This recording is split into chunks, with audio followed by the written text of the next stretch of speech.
And we are live. What it do? What it do? What it do? It's Monday, so y'all already know what time it is. We about to get lit. We about to talk biz. What's up, boss biz? What up, Jezabel? What's up, Six? It's Monday. I've been waiting for today because we definitely got a lot to talk about. Hey everybody, thanks for tuning in. I'm not gonna lie, like I feel super fat after Thanksgiving. Like I feel super fat. I haven't lost any other weight yet, and I don't know what's gonna come of me. I feel Oh, so ashamed. how was your Thanksgiving? My Thanksgiving was actually pretty good. Oh, It started off with the usual, catching up on some movies and some TV shows and stuff like that. Then I went into started cooking and stuff like that, and everything was great. It was a nice feast. Didn't have any house guests. It was just me and the fam, so that was cool. And what can I say? I can't lie. Watch the Cowboys lose, and that was like the top of my day. what's your favorite Thanksgiving dish? So honestly, my favorite Thanksgiving dish, um, mac and cheese and yams, but it has to be together. Mmm, I actually, I actually was thinking because mac and cheese we eat all year round. It seemed like you always get mac and cheese, but is candy yams just a Thanksgiving thing? Is it around all year round? I think it's a holiday thing like Thanksgiving, Christmas, Easter, stuff like that. Not 4th of July, but Man, I was thinking about like I would never get in the candy yam business. Like it don't seem like an all year round thing. It seemed like just the holidays, everybody bumbling around for candy yams. see, And my favorite is mac and cheese as well. Like I just yeah, love mac yeah. Now, who makes the mac and cheese in your family? Who's the and mac cheese. and cheese maker? I am. Okay, now is there a secret like recipe or something that you do? I I, have so far right now. I have four different ways that I make it. Four different ways. Yes. Okay, what is your favorite way that you make it? My favorite way is using the monster cheese, monster and Gouda, and then all the other regular cheeses. So sometimes Huh. I just do cheddar, mozzarella, Colby Jack, Asiago, just the basics, and then sometimes I'll add different cheeses. Sometimes I use cream cheese to make it creamier. Sometimes I use carnation milk, or I might use regular milk. It depends. Oh, Now breadcrumbs. she making Uh, me want some mac and cheese. I love macaroni and cheese since I was a kid. I learned how. That was like one of the first things I learned how to make. Bake. Now, I'm not gonna lie to you. Like when I was younger, I couldn't make mac and cheese for nothing because I used to always bake it. Yeah. And then, like when I got a little, well, let me say younger, not like a kid, because I wasn't cooking when I was a kid. But when I was like in my 20s, I would always burn it because I would always step away, start smoking, forget the damn mac and cheese is in the oven, and it'd be done. It'd be done. I Yeah. actually used to be really bad at cooking because I was spending more time smoking and forgetting things was on the oven, forgetting things was in the fire. I would burn a lot of things, but eventually I got to the point where I got my own spots where I can smoke inside, Mm. and that didn't happen anymore. I started watching Chopped, and I became like a great cook, a great cook. I have several things that I cook that I call them world famous, Mm. because people come from worldwide to get me to cook certain things. My mac and cheese is one of those. I actually saw a video on YouTube, and I was like, you know what? I'm gonna try to cook it like that, and I've been cooking it like that ever since. And that's on top of the stove, So, do you bake it, stove top it? Are you using like if you got air fryer? Like what's your Okay, so of course I boil my macaroni and then I put some of the cheeses in on the stove top and then I put it in the pan and put more cheese on there and then I bake it. Okay, so we gotta have Boss Biz mac and cheese. So One. was there any non-traditional Thanksgiving dishes that you guys had? Yep, I made ribs. Ooh. I made ribs. I didn't do a turkey this year at all. Ooh. I did ribs. Yep, See, my beef mom, ribs. my mom doesn't like turkey, so I did Cornish hen, but I also did Oh. Liberian potato salad. So that was a non-traditional Liberian uh potato salad. Liberian potato salad. It's regular potato Is it salad, like quiet? It's like quiet. It's quiet. It's like shh. but no, you just it's just with mixed vegetables, and you could put ham, or you could put like luncheon spam, luncheon meat in it, or Okay. that's really what you put in there. But You can go ham or not. I like that. I like that. or you could put So, beef sausage if you don't eat pork. were there any shows or any like any events that you went to, parties or anything? For Thanksgiving, no, actually, this is me and my mom. I want to say one of our first Thanksgivings together since my dad passed away 12 years ago. So it was just me and her. It was cool. I spent all day cooking, playing music. So it was just chill. It was real chill this year. Now, did you fall for the okey doke like the whole world did and get caught up in all the Netflix media that was going on and get caught watching Netflix? Yes, I did. I binge watched Squid Games. Why didn't y'all tell me about Squid Time out, Games? time out, time out. Oh We my told you. god. We told you. Now, this is the part where we address the facts and the big elephant in the room that you stay off of social media so much nowadays that you totally missed all the phenomenon about it. We definitely told you, the whole world told you to watch Squid Games, and you finally watched it. So welcome to the other side, you That's know. my type of shit though. Like that is my type of show. It's another movie like that. Basically it's based on greed. And I just enjoyed like I was cracking up. And I Man, have like, a sick sense of humor is what I realized. Because why is it funny? where do you think that you would have lost, or do you think you would have won Squid Games?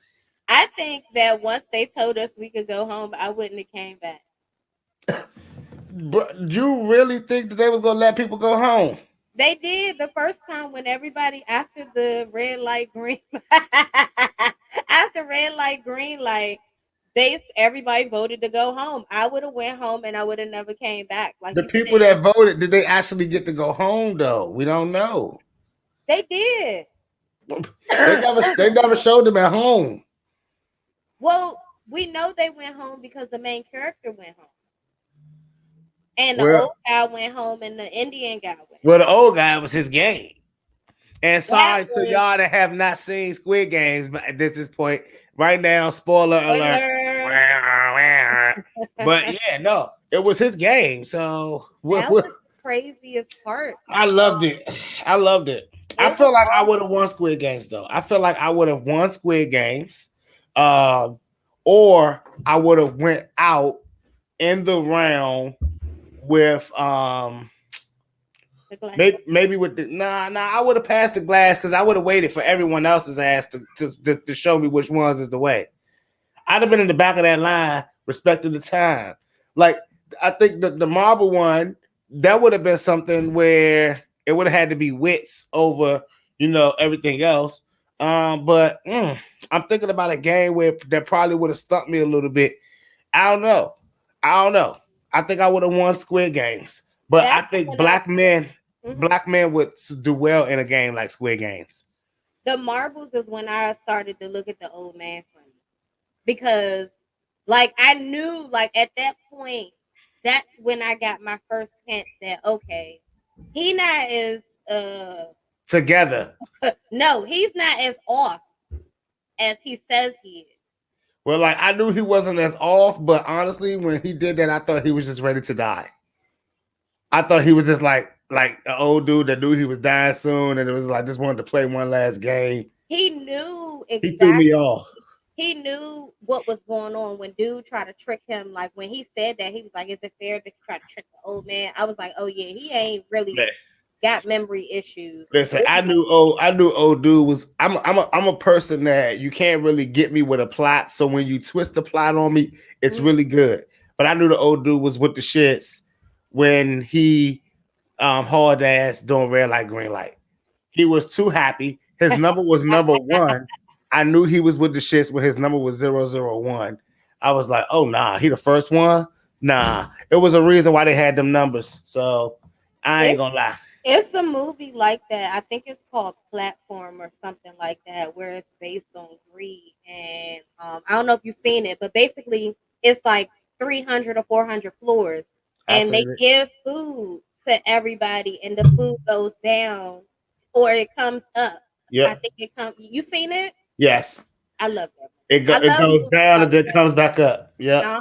With concepts of like, it's kind of like our, it's like the deadly sins or whatever, the seven deadly sins. So basically the movie is based on, like, the concept for me is showing human greed. That's what I got. Man, look. I don't like watching movies like that traditionally, right? But I've gotten into a new mode where I'm getting fat. I'm sitting around just like all day reading and learning now, and I'm getting caught watching stuff like that, little stuff like that, because that's what the wife likes, and she has it on, and I'm in the room, and it's like, oh, this is pretty wild. That's See, me and actually her ahead. We here, yeah, because yeah. I'm definitely feeling movies. I need more movies like that. Like, That's how I started watching Squid Games. She was on like episode 3, and I was like, "What the hell are you watching?" it just sounds, y'all, don't be turned away by the name of the movie, because to me, honestly, I didn't, when I heard Squid Game, I think that's what turned me away from wanting to watch it. Like, I was like, what kind of movie is After watching Squid Games, I stay in that like the Mandarin section, the Korean section. As long as it got those subtitles that I can read, this? or the voiceovers that Netflix so eloquently puts, Hmm. I'm in the pocket. I'm watching a show called The King's Avatar. They don't speak not one bit of English in it, but it's pretty cool. I've been It's watching it. The movie Deep was good. good. There was definitely, I don't think any English people in there. It was all Chinese people, but still a good movie. I'm just learning to expand my horizons. I wish I could speak some other languages. That's what I wish. Well, I'm lucky for you. They have Google Translate now, where you Well, can just learn one word a day. That's what I was told. If you just try to learn one word in a specific language that you want to learn, that's 365 words a year. Jeez. Well, But shoot. so let's talk about this Soul Train Awards. I did Now, not see the Soul Train Awards. okay, let me just give you a couple of highlights that I really liked about it. Gina and Pam hosted again for the fourth year. Wait, I Pam and Gina, like from Martin, are hosting the Yeah, Soul Train Awards. Tashina Arnold and Tisha Campbell. Yeah, yeah, yeah, yeah, yeah. I know the names, but I'm trying to figure out Pam and Gina are hosting the Soul Train Awards. Yes, they've been hosting for the past 3 years, and they did an Wow. awesome job. I Wow. just love their friendship. I love seeing women like kind of work together in a sense, and stay friends for so long in the industry. That's, I want to say that's rare, but then you got Regina Bell and I think Sanaa Lathan, they are best friends. So, Man, that but that that is rare. But the that funny was part cool. is, that explains all the memes that's been coming out the last few years about which one looks better. Mm.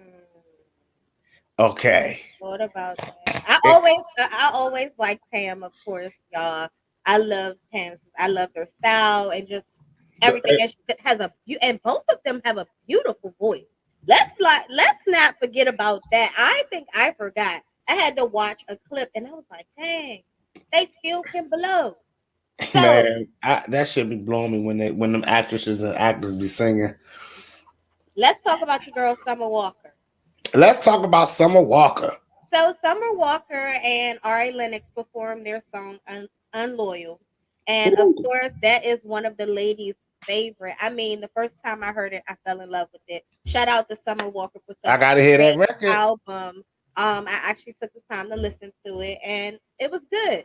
Now, we know that she suffers from some type of social anxiety issue that she spoke about before. So Right. she really doesn't like performing. Now, although it's kind of noticeable that she was uncomfortable performing, I want to say Summer did an awesome, awesome job, and I just want to give her a round of applause. Ari, one for the team. DMV, of course, she definitely Mm-hmm. took the show. She performed Pressure as well. She looked beautiful. She looked amazing. Um, and what else do I want to talk about? Bruno Mars and Anderson Paak. Now, the Yeah, you the called him Anderson Pop. Like what side? I mean, I don't know if it's A long A or anyway. Let's not get into grammar. So anyway, they performed. That was cool. Bruno Mars always come with this old funk. Yeah, that's his style. See, that's his And lane now. what I appreciate about him and Ari and a lot of other artists is that they don't forget about the older crowd. Okay, now let's think about it. There's old. I don't want to call them old, but let's aged people still listen to music. They still love music. And these young artists are making music for the older people as well. And I think that's what's going to keep their numbers running because not only do you appeal to the younger crowd, but you're also making music that the older people can enjoy as well. Well, So, yeah, but they have to though. They on that cusp. They're not really young artists. They old for real. I don't know how old Bruno is, but I know Ari. I thought she was like, she's younger than 30, isn't I mean, that may be her industry age, but let's just be real. Whatever, man. They probably Now, like, just young with old souls. Get cause out of here. you see the reports where the girl, the cash doll, had to finally reveal that she's 32. Well, how old was she supposed to be? Well, I mean, everybody was obviously assuming she was in her 20s. And the only reason that it got revealed that she was 32 because she shared the sonogram pictures. Mm, So obviously being revealed that she was 32 was a big deal. okay. Now, I I mean, mean, I could see that because I always said that if I was to become an artist at a late age, I could always push my age by 10 years. like personally, I love the idea that artists cater to the older crowd, especially when you're older. Mm, Because what you're saying is I'm only in this game for the length of time that I want to be in this game. You're right. not you're not saying I'm trying to take over the world. I'm trying to be the best artist in the world, Mm, right? Because let's just be real. You cannot become the best artist in the world um, conforming your music to the older crowd. The reason why I say this, guys, don't shoot me. I already feel like somebody took a shot. Okay. But don't shoot me, please. But old people don't buy music. Old people subscribe. You know, I you think mean, so? I think no, old people buy music. no, no, I no. think I some know old so. people still buy music. There was an article about Gail, and I'm gonna remember in a second, but it was something about she's not making music for TikTok generation or something like that. But Correct. basically, older people do. I think older people do buy music, especially the ones that because you got to remember everybody's not internet savvy. I love the old artists, the older artists that say, I don't make music for the TikTok era. TikTok is 30 seconds, sometimes 15, right? Mhm. So the reality of it is you're making bar for bar. You're making memorable bars. If you come on that joint and say, I never knew that you hated me. At the end of the day, if one of these little TikTokers want to take that part of your song and Mhm. make it a A trending child and viral TikTok, mhm. you're not gonna be like, "Hey, take it down! Don't Yeah, put this on TikTok. What the fuck?" You know what I'm saying? Like, they gotta stop it. Of course, you're not making music for the TikTok era because you was already a star before the TikTok era. So the TikTokers are already second for you. but I And think I, she was just talking about like like mature wise, like. So of when you say course, old people don't buy music, I just correlated that to okay, it's singers like Adele and other neo soul or I don't know country soul singers Right. that make music for older people. Do you think? Well, there's some 60-year-olds that's internet savvy, but a lot of them would rather just go to Walmart. Walmart's still selling CDs. Yeah, So but Adele, just because she's old, she does not make music. I didn't For, say she was old. That was you. yeah, but like just because she's old, she doesn't make music for old people, right? Because the sad thing about it is when you're older, Mm, there should be some type of stability in your life, right? Um, and there should be some type of acceptance of where you are. Most of Adele's music is about pretty much going through something and accepting it. So she's making music for the younger crowd to understand you're gonna go through stuff. You mhm, got to be cool with it. You know what I'm saying? It's not gonna matter. Like you're gonna evolve from it. You're gonna grow up from it. The older people already know that. They already feel that. So yes, they like the song and they enjoy it. But let's just be real. It's the younger kids, the ones that are on the TikTok, the Instagram, the ones that are sharing it and hitting the subscribe and notifications button. You know what I'm saying? They're the ones keeping these artists alive, not the older people. Most of the old people don't even log into YouTube because they're not even about to leave a comment. yeah. They're just watching it on a free platform, not even logged into it.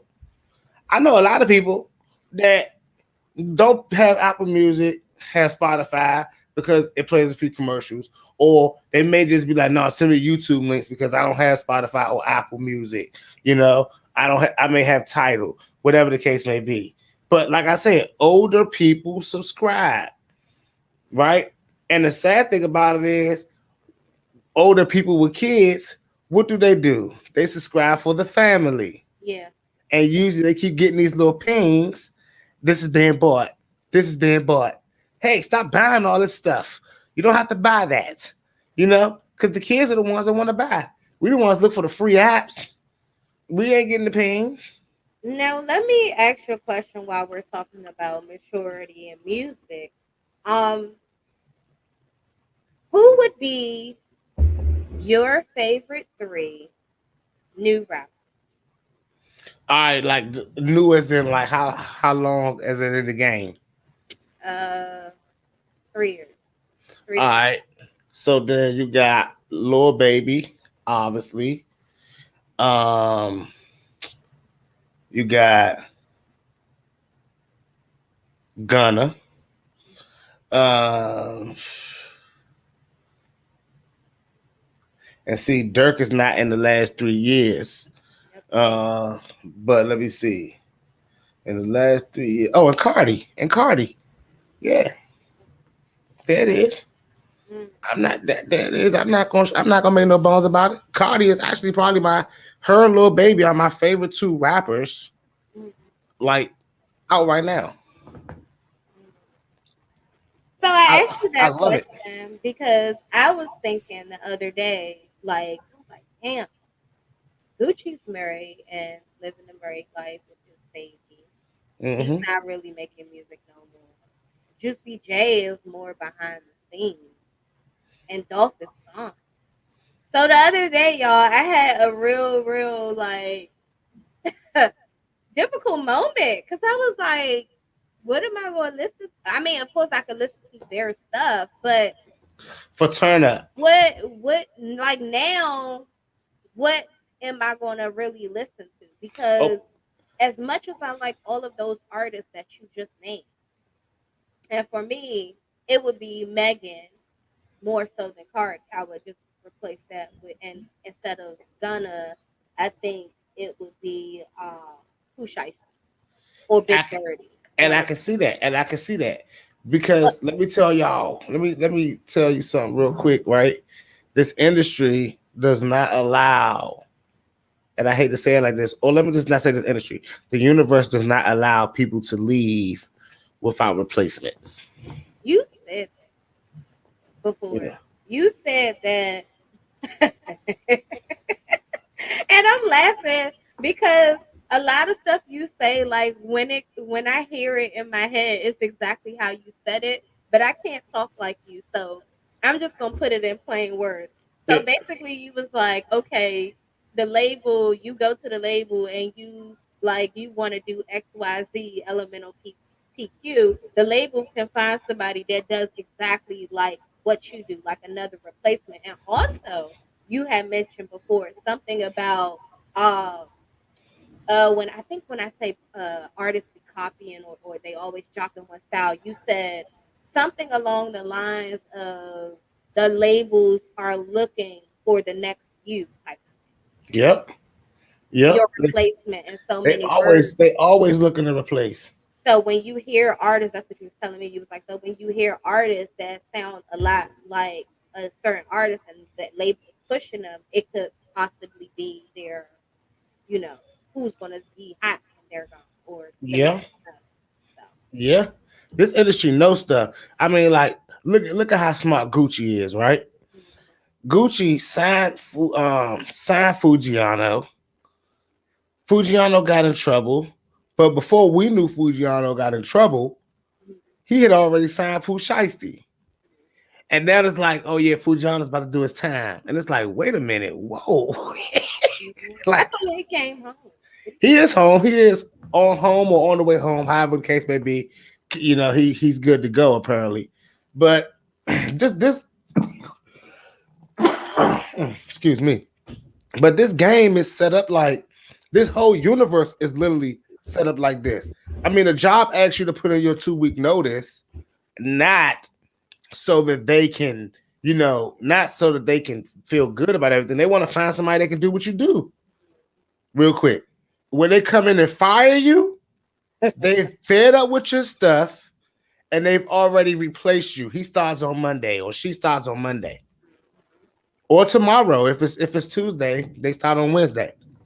You just got let go when you were good to go, when they were good to go. You know, you go and you call your old coworkers. You like, hey, I know they miss me up there. Yeah, they miss you, but Tom's really killing it. He's really knocking it out. He's cool. Everyone loves him. Like fuck, you know what I'm saying?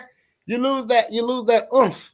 But this universe does not allow that. So when you're looking for artists to do that, I would honestly like if you like artists like Juicy J, um, Gucci Man, and artists like 3 6 Mafia stuff like that, Dolph, then of course you got more like Key Glocks. Of course you got Pooh Shiesties, more drill stuff like that, more trap stuff like that. You got See, those and artists. that's what I wanted to decipher because to me, Gotti, Dolph, Future, Scooter, Baby. Did I say Baby is trap? Nah, let's take Baby off of it. Did I say Young Thug? Anyway, those are more trap artists to me. And then when I think of drill, I think more of like DC rappers, Chicago rappers. Not all of them, but a lot of them, like a certain type of flow. I Man, guess it's crazy because so. It's hard for me to decipher the two. Could you share what your insight? well, like, don't shoot me. Don't shoot me, guys. Pew, I felt like somebody took a shot already. But whenever I hear, you can think of every genre and automatically think of DC rap. DC is not like a signature, doesn't have a signature sound. DC has a whatever the last 5 years sounded like, the current 5 years from now and 5 years back. That's what DC sounds like. Everyone in DC differs in this one quality. They're all trying to figure out who and what the industry wants. So they change their sounds.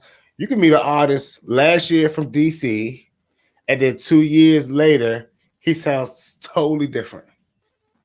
And then meet him in the next 2 years, he doesn't sound like any of those first two artists. You know what I'm saying? But isn't it evolving your sound or finding what fits you? Because can't you start off rapping a certain type of way and then realize, hey, no, I don't think this works with my voice. Let me try something else. And Of then course, you because may I did it. Like right, like I have several different styles. Although you only hear the evolution in my style, But like, yeah, you've changed your styles up, but you never try to fit in, right? So the thing about it is, if you may meet an artist, and you probably met an artist that sing, then he come up to you and he sung at a few shows, and then the next time you meet him, he doing all rap songs, and it's another show, same week, and you like, yo, I thought, why didn't you do that singing joint? Nobody was fucking with it, so everybody was fucking with this rap stuff, so I did this rap song. You know, You said something, was it last week or the week before? Something about R&B artists performing at rap showcases. it Now, why do hurts. you think that's a no or Well, not it hurts. to them? It hurts. Like, if it hurts, let me put it on the flip side of the coin. I'm a rapper, and I was always every Monday going up to Martini's to perform at an R&B karaoke night because one of my friends was the DJ. Now, every night I performed there was really crickets. No one cared, right? But everyone's singing karaoke. Everyone's doing R&B. So I'll never forget it. 2009, I did a song with an R&B vibe to it. Had an R&B hook. Had I'm more melodic with the verses, more more stylish with it, right? So that very Monday, went in, performed the record, and the crowd went crazy. I'll never forget this moment, right? Because the very next week, I went up there and the host of the show announced, tonight we will have no rappers. All the rappers in the building started kirking. Like, what? How we can't rap? He said, no more rap. This is an R&B event. Everybody, everybody got up and walked out. Me, all the other rappers, we all like, this is bullshit. This is not fair. We come up here and spend our money too. You know, and this is what the host said. Success. Not you though.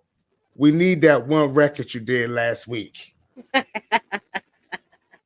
Real stuff. Right? Real stuff. Everybody was like, whoa, you got a hit with that bedroom record. And I'm like, maybe, maybe, But then when I realized I go to an all rap joint and I try to perform that record that they were just loving over in Martinis on Monday, it's crickets in the rap joint. You can't walk into the DC soundstage performing that. They're looking at you like, what's he doing? What's he doing? who's, he, who's he talking to? Like come on, it's 50, 60 rappers in here. All dudes. You know what I'm saying? Probably one or two of them got their girl with them. The rest of them got all their mans with them. So you in here rapping, singing and shit. Like, really? All right. So when you talk about venue picking, trying to get on, and it's crazy because the idea of trying to get on is so weird and so vague. But when you talk about venue picking and selection of shows, that's the most important thing that you got when you coming up, That especially at this level. that actually raised another question. Like, do you, as an artist, have you checked out venues prior to the day of performance just to get a feel of what type of atmosphere it might be, or are you walking in blind? Man, in today's world, if you walking into a show blind, you don't care about yourself. I mean, like I tell everybody, every business, when you talk about you're going to take yourself as the element, then now you're treating yourself like a business. And for real, every business is like the streets.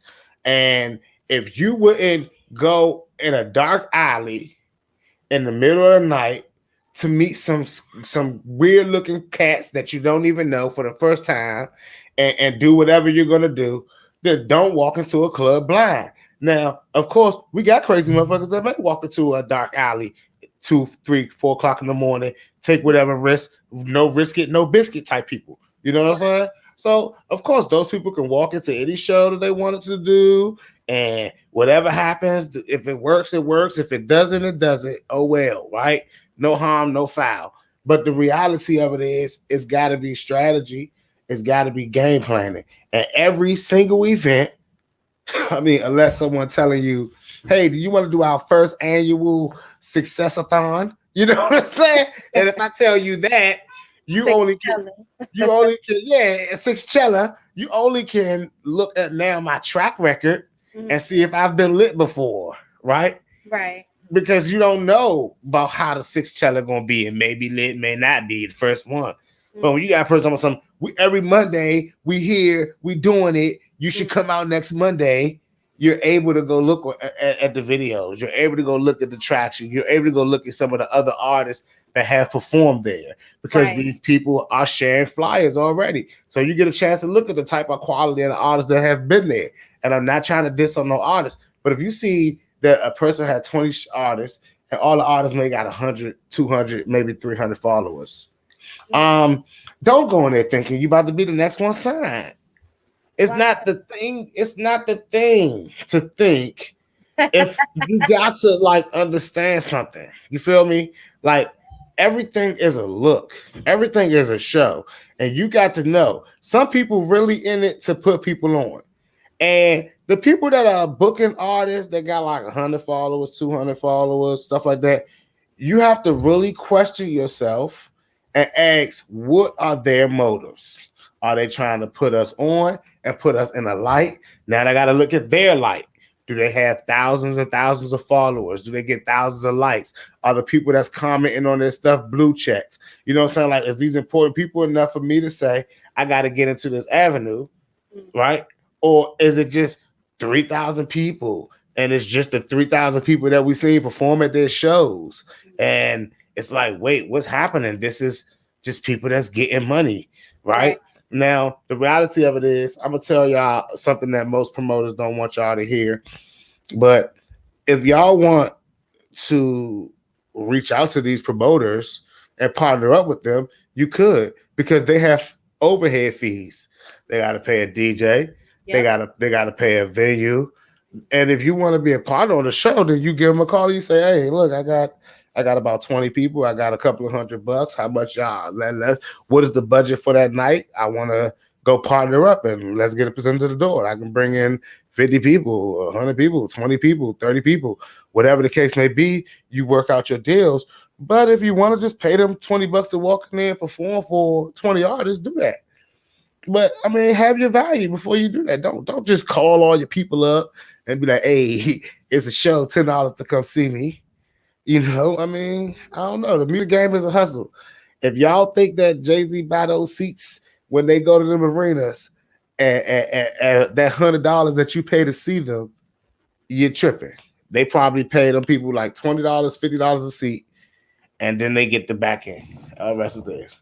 So the reason I asked about artists checking out venues prior to performing is because, or checking out the type of events that they're doing prior to performing at those events, is because wouldn't that determine what song you're going to play first on your set list? Because I don't know if y'all have time to actually tell the DJ, oh, no, no, no, no, play the second song first.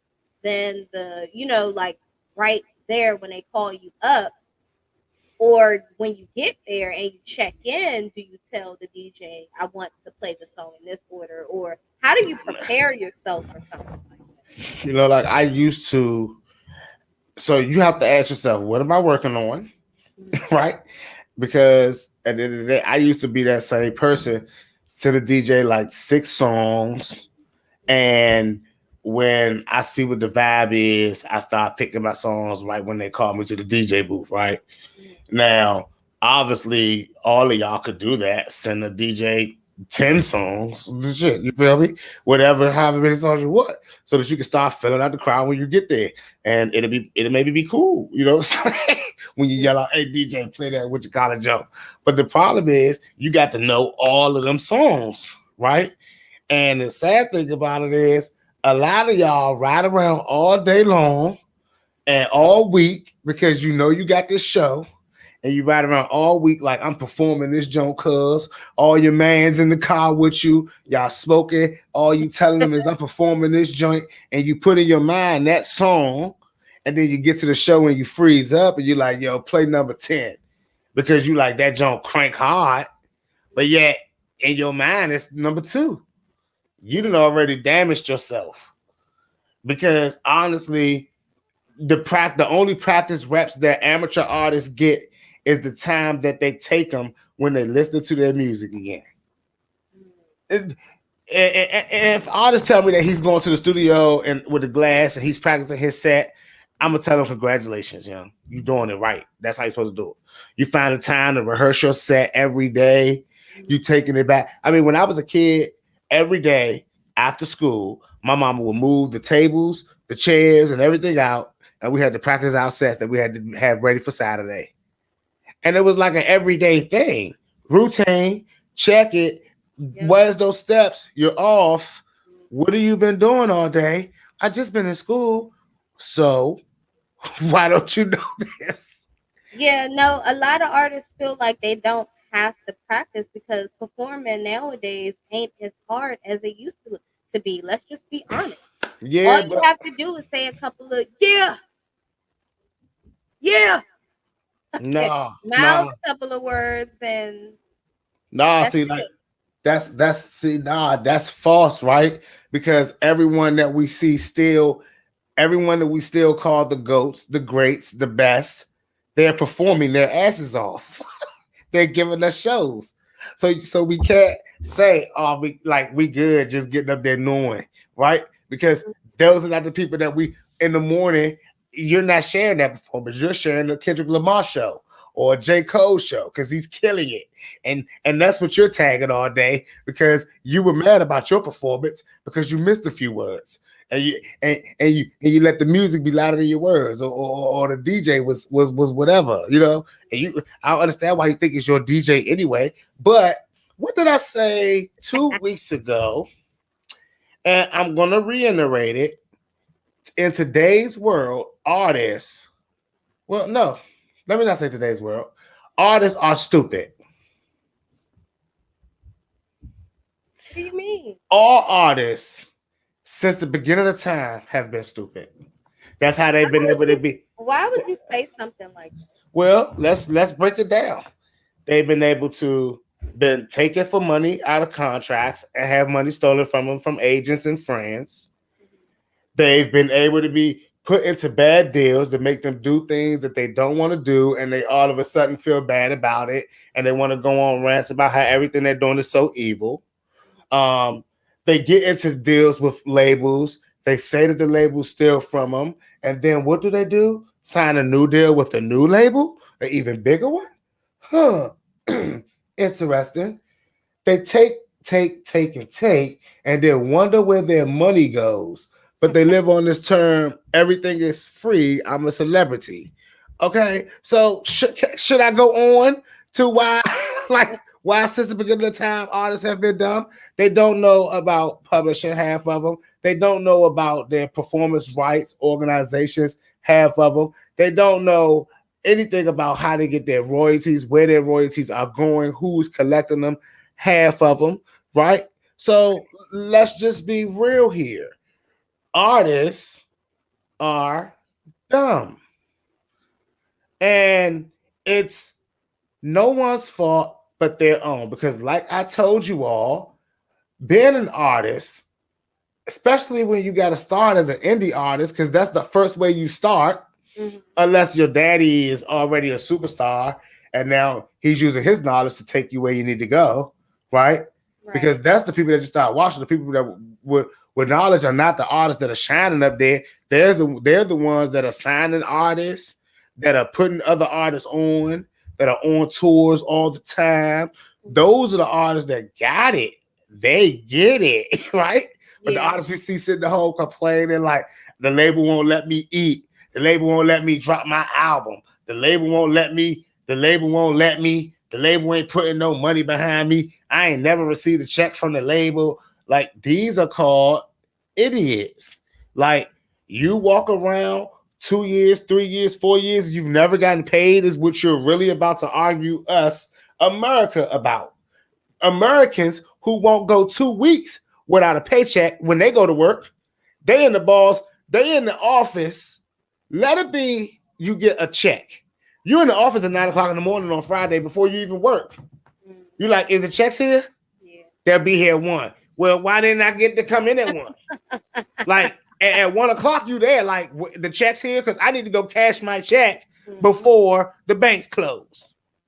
So you're gonna tell a regular American you haven't been paid in years, but we go to work in weeks, and you live way better than us. You live way better than us. Yeah. So again, like we know who the smart people are. Mhm. They're always the people that they've always been. The bosses, the real bosses. Sometimes it's the CEOs of the label. Sometimes it's the managers. You Mhm. never know. Sometimes it's the producer. Yeah. Who maybe, I mean, look at London on the Track. Since we spoke of Summer Walker, who had a eloquent album that I haven't heard yet, but I have played a few of her records on the radio. But let's put this into fruition here. Mhm. London on the Track did not touch. He admits, everyone admits, he touched nothing on the second album, but he's getting paid for it, and he has all the production credits. Now, she was saying he did nothing. He didn't do anything, and that brings me back to my simple point. Artists How are it born, go ahead. 'Cause I got a right? question. Because guess what?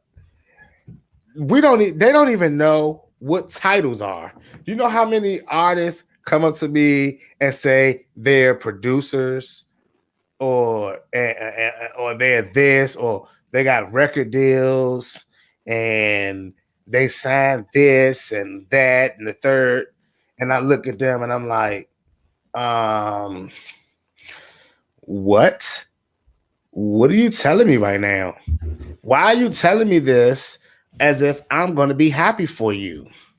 I've got off the train of lack of knowledge. Mhm. I've sacrificed position for knowledge, which is maybe a bad thing, maybe a good thing.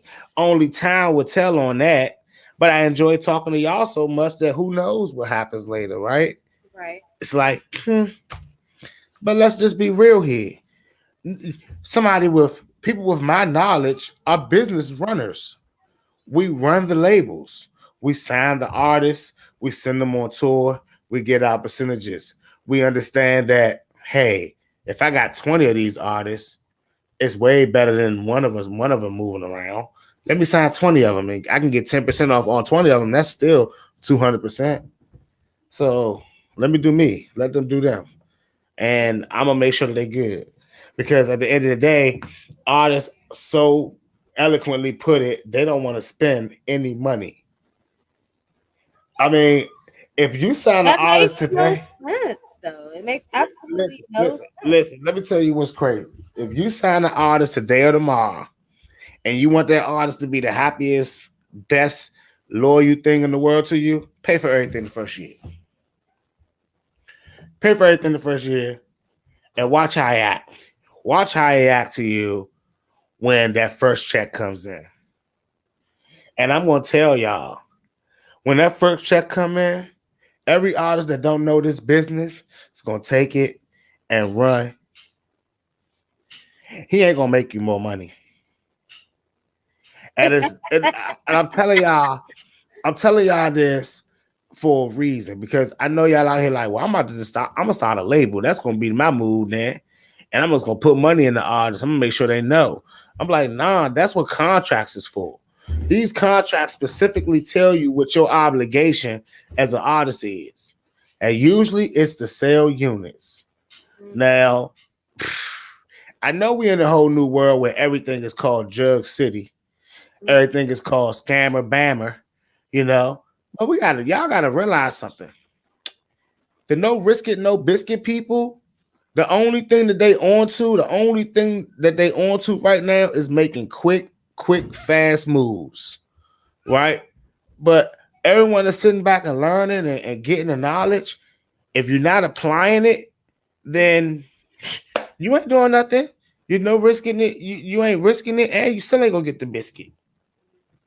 Because honestly, for real, like I said, what separates every artist from the artists that are really in position and on and have deals, they got it. They understand. Listen, you either sign away everything and work the same way you work at McDonald's, the same way you work at Walmart, the same way you work at Target. The same way you work at the doctor's office, same way you know what I'm saying, the same way you do all these other jobs.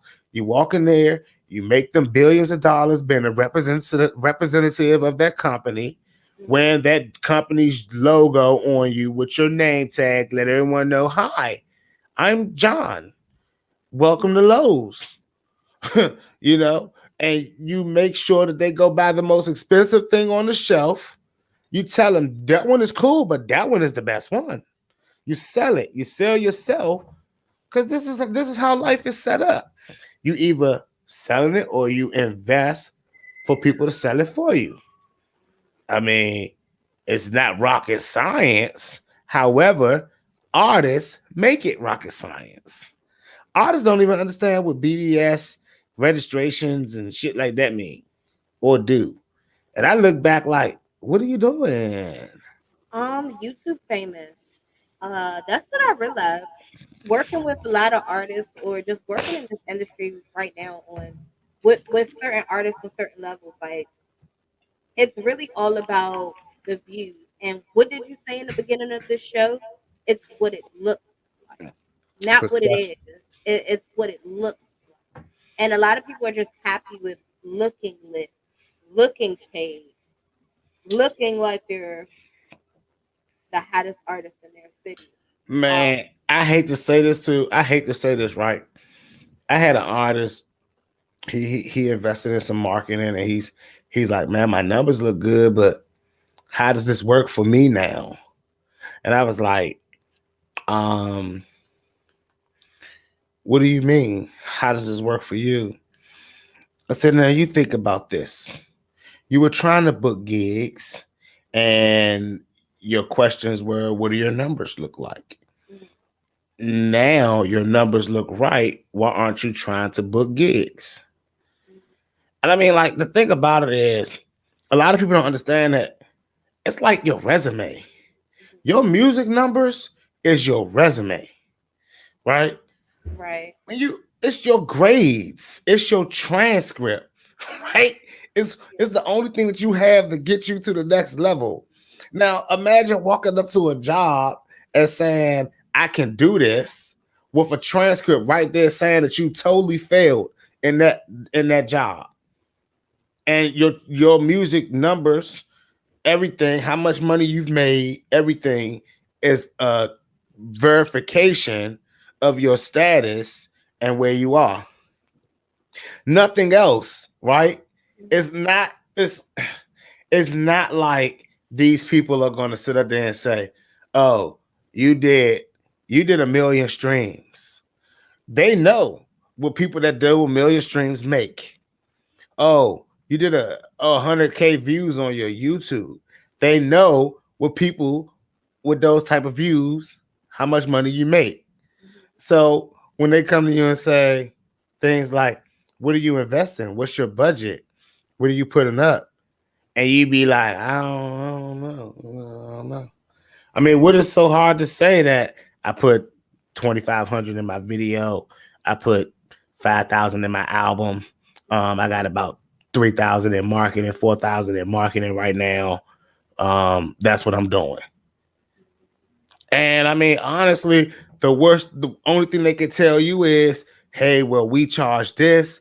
And you can honestly reply to them, I'm already doing that. I mean, let's just be real.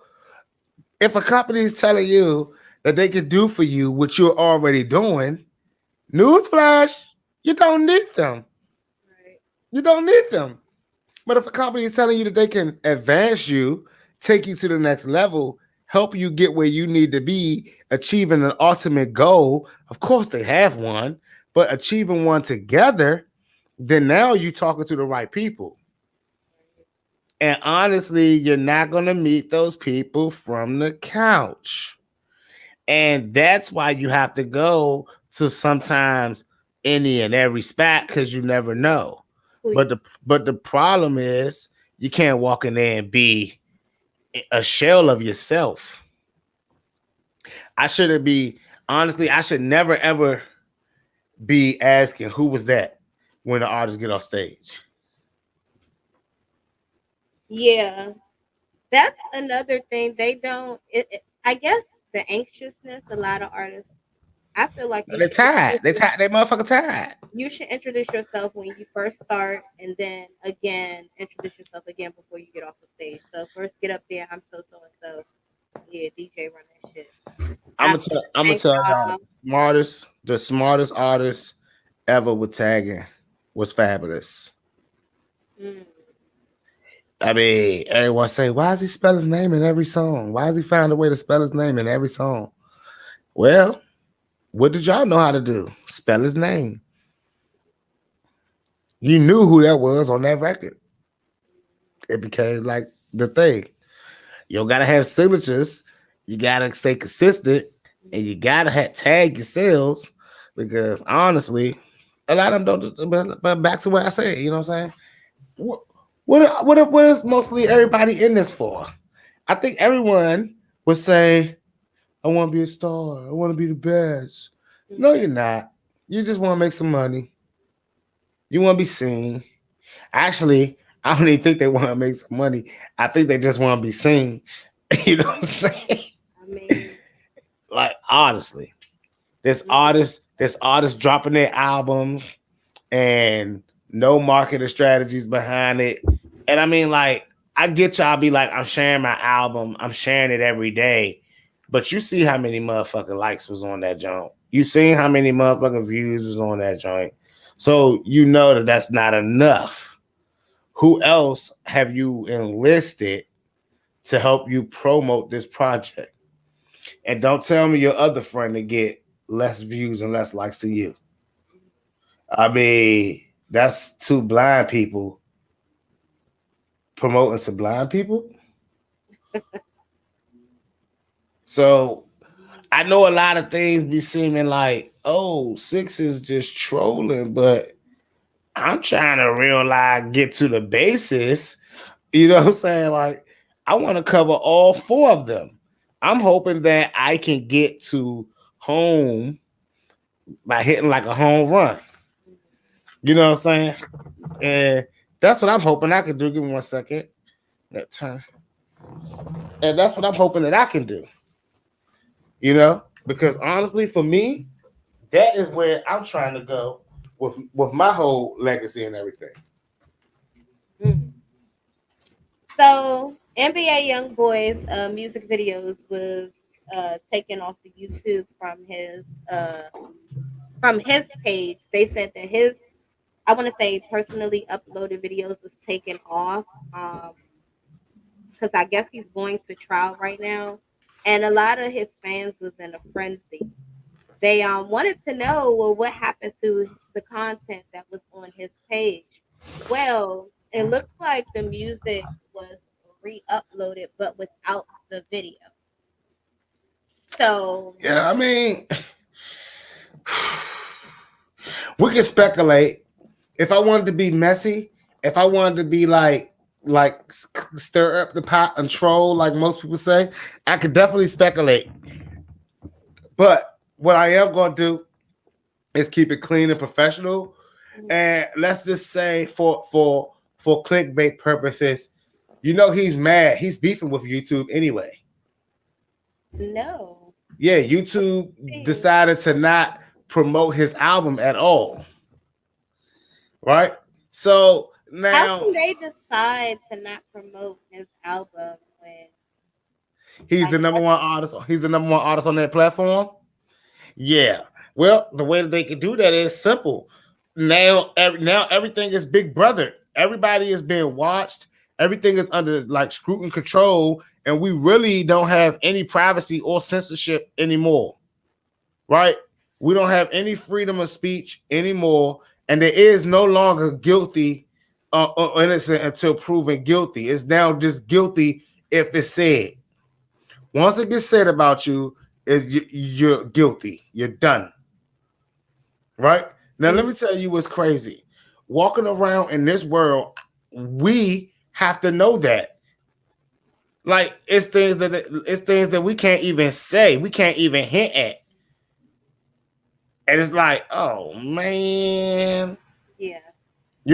So realistically, it's like What's really happening?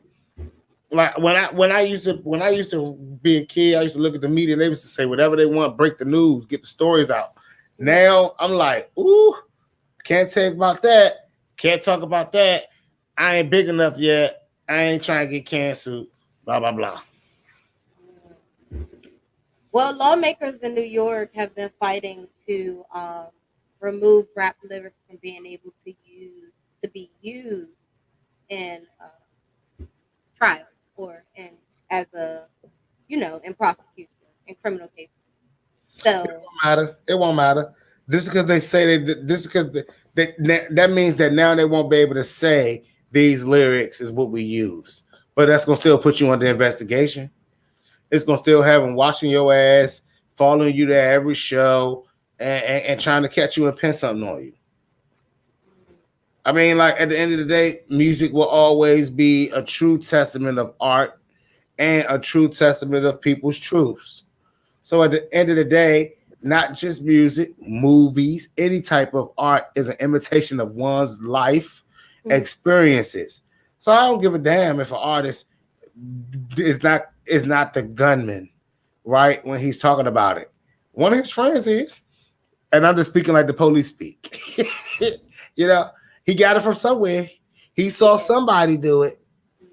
I mean, come on. He ain't get this big by being fake. But let's talk. Let's go back to NBA. But let me tell you about NBA YoungBoy though, because he now Facebook is so big, and all the artists are redropping their music videos through Facebook, and they pay out more than YouTube. So I would have taken my videos from them if they're not supporting me. Especially when you've openly said you won't support me. hold on, so they're not supporting him because of his criminal case? Yes. But what does that have to do with Censorship, control, putting a young boy in place, a young black boy in place. And we can think as non-cynical as we want to, but if we want to just be like if but maybe they're treating them like they treat these indie artists that was out here with the phenomenal numbers and astronomical numbers. I mean, maybe they kicked him off like they kicked everybody else off that was having high fake numbers. I mean, so you know, what's next? Them not promoting rap music or music with violence? Like I don't understand. well, like honestly, that's where the world is going to be going soon, right? You're going to need a OnlyFans to show certain music videos or to see certain music videos. People would rather drop their music videos on Twitter than on YouTube because you can at least be more graphic in it. Anything goes on Twitter. Anything goes.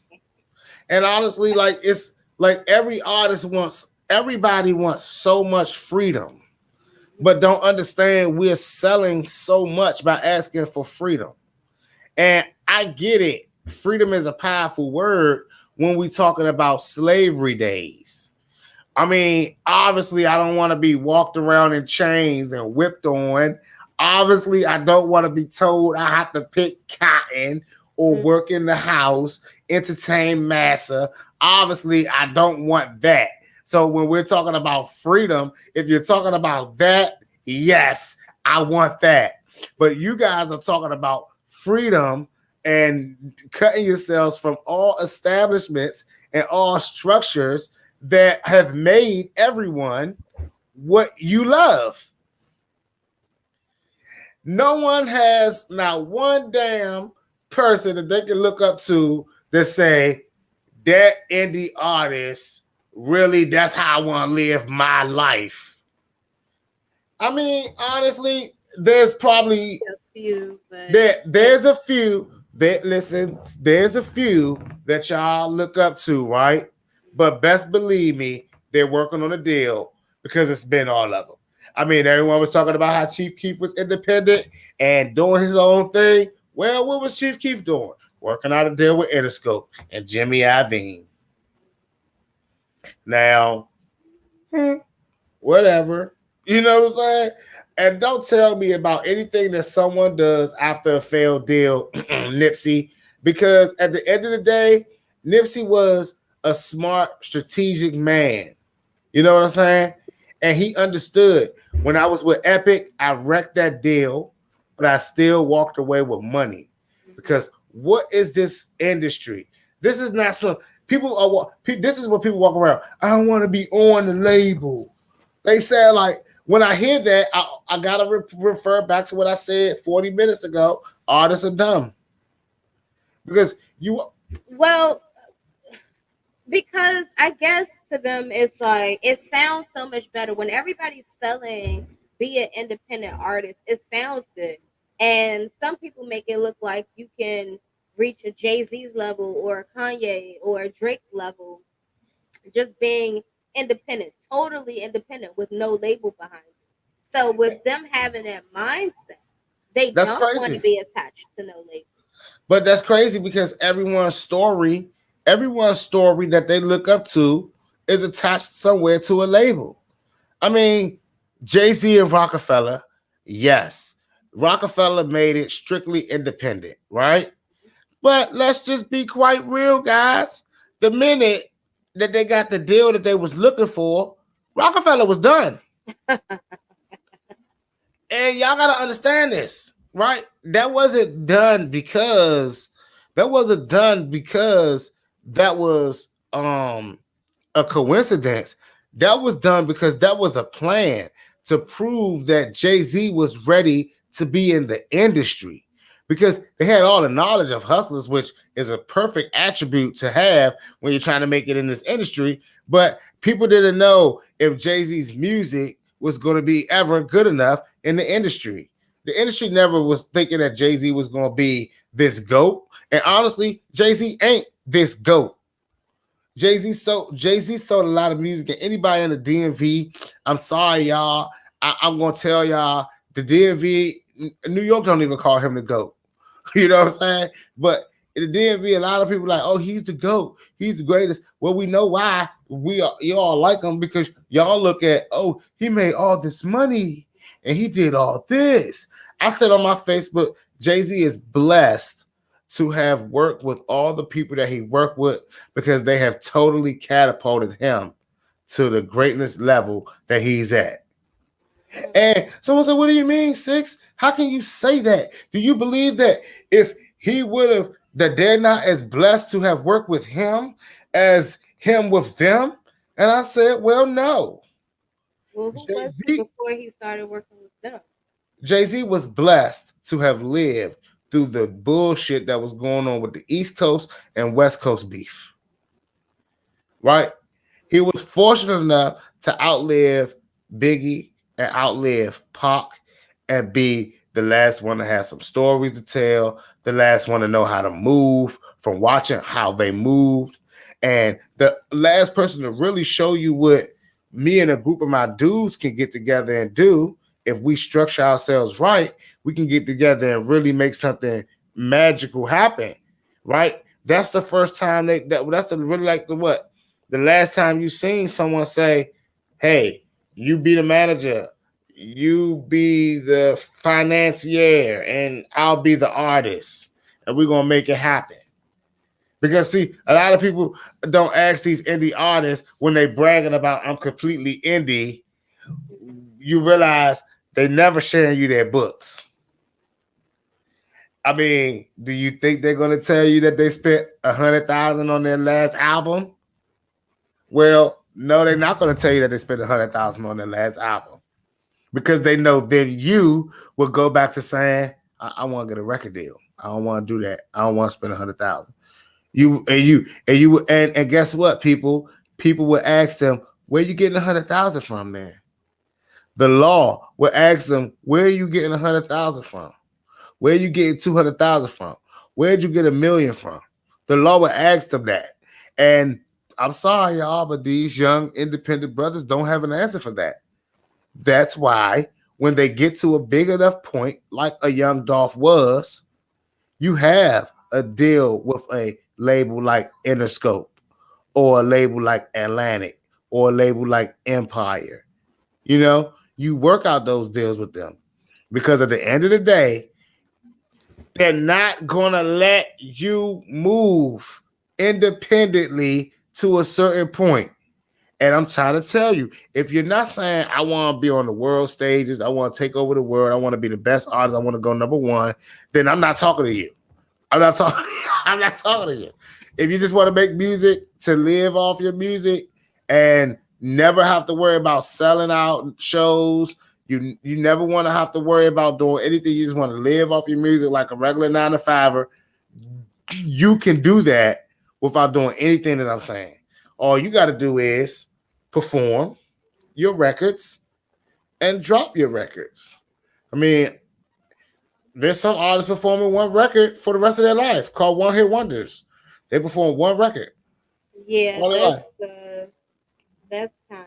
I don't think it's nothing wrong with wanting to be a one hit wonder. Heck no, because as a one hit wonder, you still can bring in at least 100K, 200K, 300K a year, right? And that's way more than your man making going to work every day. That's a doctor salary. And the thing about it is, if it's a hit, then you can still perform it. If you can still perform it, you can still get paid 3, 4, 5 ways. So this game is not rocket science. It's just you have to be willing to not be dumb, not complain, not sit up there and blame people, not allocate and accuse people, right? Because I see a lot of artists say some dumb things. And I often say to them, you should know better. That's what I say. You should know better. Like I had an artist trying to explain to me, why my BDS stations are different from this BDS station because I can play whatever I want to play. And if I worked at another station, they couldn't play that type of stuff. And I had to explain to him, I'm like, you should really know better because I don't just work at a station. I program direct.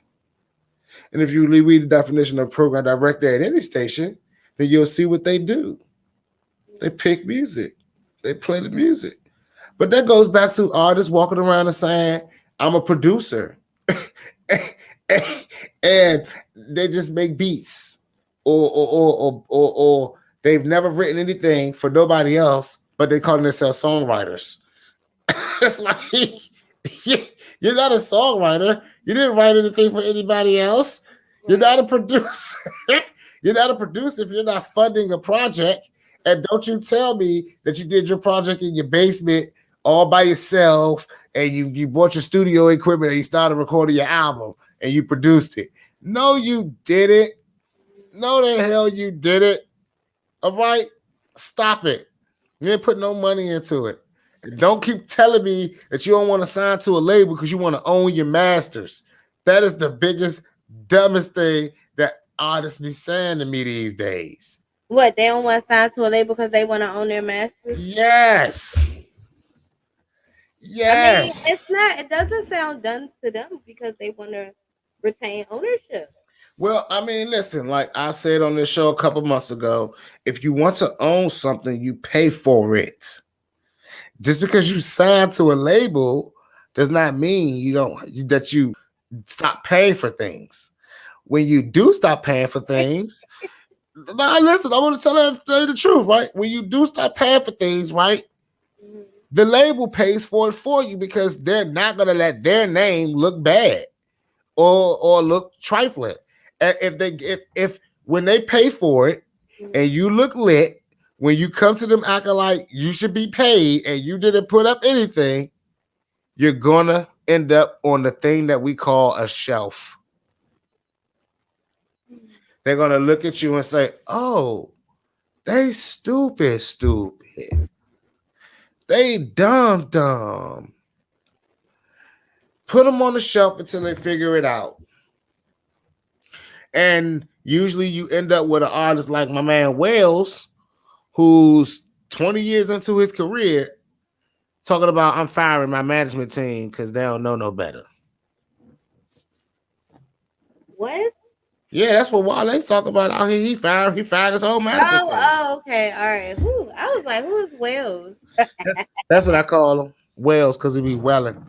I mean, I'm starting to see a lot of that now too. Though. Of course, because Didn't COVID. Mariah Carey cancel her management or something like that? Yeah, and Ari Lennox just fired her management team, and yeah, it's crazy. But let's just be real. COVID happened, and when COVID happened, artists started looking at their money, right? Hmm. Because what people don't understand is when money is coming in, because you're Yeah. performing constantly, you're doing tours and stuff. Like I said, artists are dumb. They don't know. They just know what they're getting paid for that night. They don't even know what's in their bank account half the time. They don't even care. They just know that they got paid that night before. They can definitely swipe their card. They can definitely keep going. They don't know or care about nothing else. And I'm sorry, people. That's just how it is. So when COVID happens and you start swiping and you start realizing, wait a minute, that's how this works. Wait a minute, where's that check? Remember Anita Baker who was like, "Loves, don't stream my music, loves, Yeah. don't stream Auntie's music because I'm not getting my masters." And I was like, Auntie's so silly, but she got her masters. She don't own her publishing though, but whatever, Auntie, go and do your thing, you know. But that's when artists started really paying attention. Like, wait a minute, you know how why she asked for her masters instead of her publishing? Why? Because somebody probably told her, "Let's re-put out your music so you can start making some money." Now let's talk about Ashanti doing that. Now Ashanti's redoing. Ashanti corny, Ashanti corny for that. What do you mean she's corny for that? Look, Explain. look Like like why? What's like wrong with like her? that's like me, you, and Eds getting in the studio, right? Hmm. You got the voice, you got some words, you know what I'm saying? Ed's got the beats. Hmm. I got the real lyrics. I Hmm. got the arrangement and structure. We get in the studio, we put this masterpiece together, you become a superstar. Now, it don't matter because these words last forever. You said them, you know what I'm saying? So of course America knows you for saying them, but they don't know I put pieces of these words together. I made these pieces of this puzzle go together. They don't know ears lace the track. Well, they obviously know ears lace the track, but you know what I'm saying? The thing is, like, they know all this stuff. So now you're gonna tell us 10, 20 years later, you're not gonna make something new. You're gonna take everything that we worked together, the hours we all put in, and you want to take it and redo it for yourself to try to out us to make us like we don't get anything. And yet you're gonna do everything the same. You're gonna still use my words. You may up some of the beats, some change some of the bases in the beats. You know what I'm saying? But come on, let's just be real here.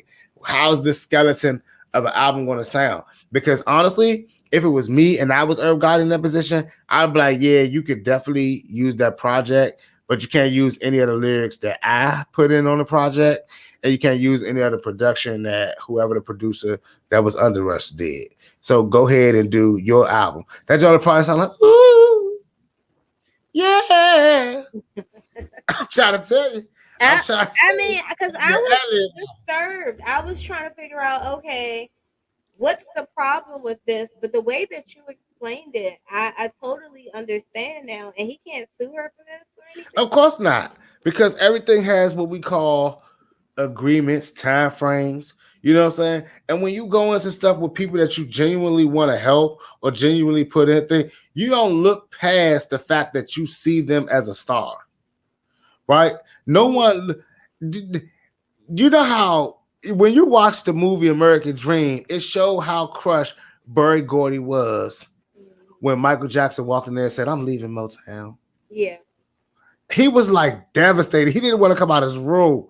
He was like, "I don't want to talk to anybody if Michael's not going to perform." And like, come on, like this dude found you in an alley, right? And I get it. I get it. You learn, you evolve, and you grow. You know what I'm saying? But imagine if Michael Jackson was like, "I'm redoing all this Jackson 5 stuff, and I'm gonna do all my stuff over that I did in Motown and make it a hit again without Berry Gordy." I feel bad for her because what did she really expect to happen? Well, she thinks she Taylor Swift. And the problem that she doesn't understand is Taylor Swift put in all that work and gave it to the labels to make her Taylor Swift. She already knew what that deal was. Taylor Swift is not remaking her album to screw over her label. Her label tanked. Her masters ended up in the hands of another person, and he tried to overcharge her for it. So since she had the rights, she went back in and remade her albums so that this person that had her music and was trying to overcharge her for it wouldn't be getting paid for anything that she did. So Ashanti took that and said, "Ooh, I could screw my friends over." Well, I guess they're not really her friends in the first place. It's not. It wasn't really. It's murder. It wasn't really an ink like we thought it was. Right. This is when you really see how close people really were and what was really going down in the background. But like I said, no Earth can sue her because the contract probably allowed her to have whatever she wanted if she sold a certain amount of units. Right. Right. And probably also involves some stuff to where she gets all the rights if she does a certain if she it's all about obligations, which she probably met them 10 times over. you Mm. know so I just don't like the element of it where it's like I want to do this to snake everybody else. I don't have enough energy to do nothing new, or I don't have enough talent to do nothing new. I'm gonna give everybody something old, and hopefully this works. What she doesn't understand is, let me tell you why it won't work the same way for Ashanti that it worked the first time. Although we are in a streaming era, what she don't realize is the massive budget that was put behind Ashanti in the beginning. She's not gonna match that budget. She's not gonna come nowhere near it, right? So if she's not gonna do that, then she's already putting this album out to be looking flatter than its initial release. Well, that's what I was thinking about. Like, and how is what she doing with it? Like, what is she expecting that it's going to look on number one again, or what? No, no. Honestly, this is a move. This is a move about performing again. What's wrong with she can't perform those songs? Well, like I said, like if someone owns the rights to a certain song, when you perform it, they also get paid. So it doesn't matter about these records being online because they're already online and she's just gonna redo them. She don't want these records when she perform it again. She's trying to go back on tour.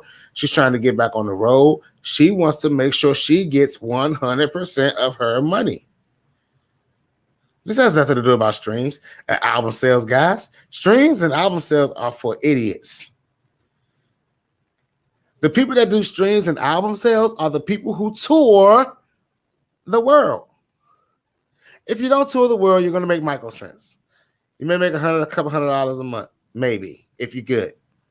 If you're good, if you're really out there, you may make a couple $100 a month. I don't know if that's enough for y'all, but that's not where the world is. The world is performing. That's why we have all these agencies out here. You get your asses on the road, you perform, you get paid. You work, work, work. I see a lot. I see a lot of happy faces with the BMI. You know what I'm saying? Mm. A lot of happy faces with the BMI. They are like super lit right now because they listened. Yeah. And next month it's gonna be a lot of people happy with ASCAP because they listen. And then the month after that, it's gonna be a lot more people happy with ASCAP because they listen.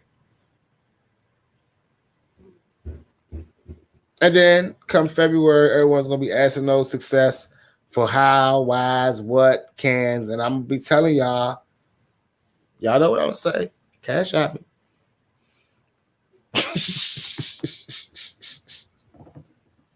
Well, this is a little off topic, but I just wanted to know a male perspective.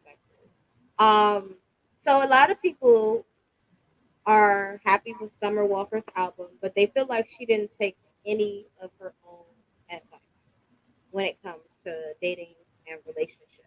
So my question to you is, how soon is too soon? Like, is there a time frame, or how soon you can fall in love with someone, or like, is there a time length? Nope, it's not. The thing about it is, There's a reason why the saying "love at first sight" exists. Well, is it really love at first sight? Do you Yes. believe that someone could bump into somebody at the train station and boom, they're in love and they want to get married and they want to be together for the rest of Yeah. their lives without even having a conversation? Yes. I do believe that. Okay. I do believe that, and I believe that that happens more than it's accepted and realized in this world. Right. Um. A lot of people will look at a situation and be like, to, but think about everything, outthink, overthink, underthink. And the problem that I see with a lot of people is there are some people who really accept it and accept it to the T where they just can't calm down, can't settle down, can't be legit. You know, there's some people who understand it and are able to hone in and tune it out and tone it down and things like that and use it to their advantage, you know. But at the end of the day, attraction, stuff like that is weird, you Mm, know, and it is wild because it's no time frame on it. And Summer Walker, the thing about it is she didn't take her advice because she was chasing fame.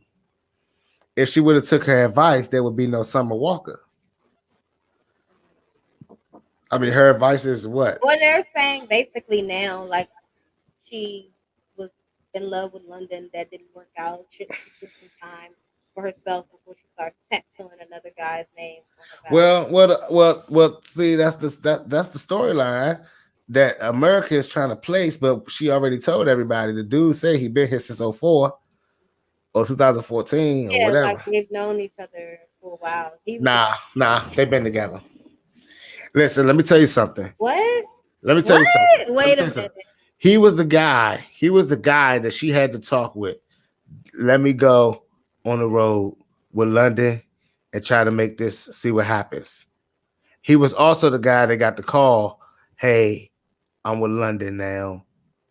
We gotta take a chill. He was also the guy that probably messed around with a whole bunch of girls in the neighborhood. But as soon as someone called him back, or as soon as he saw that London messed up, was right there. Like, yeah, I knew he wasn't right. I'm ready. I'm ready to be here. He probably tattooed Summer first too. He got a tattoo first, and she's so stupid because Summer is a season. So I would have got Summer on my face too. If you gonna put my name on your face, Mm, but all right.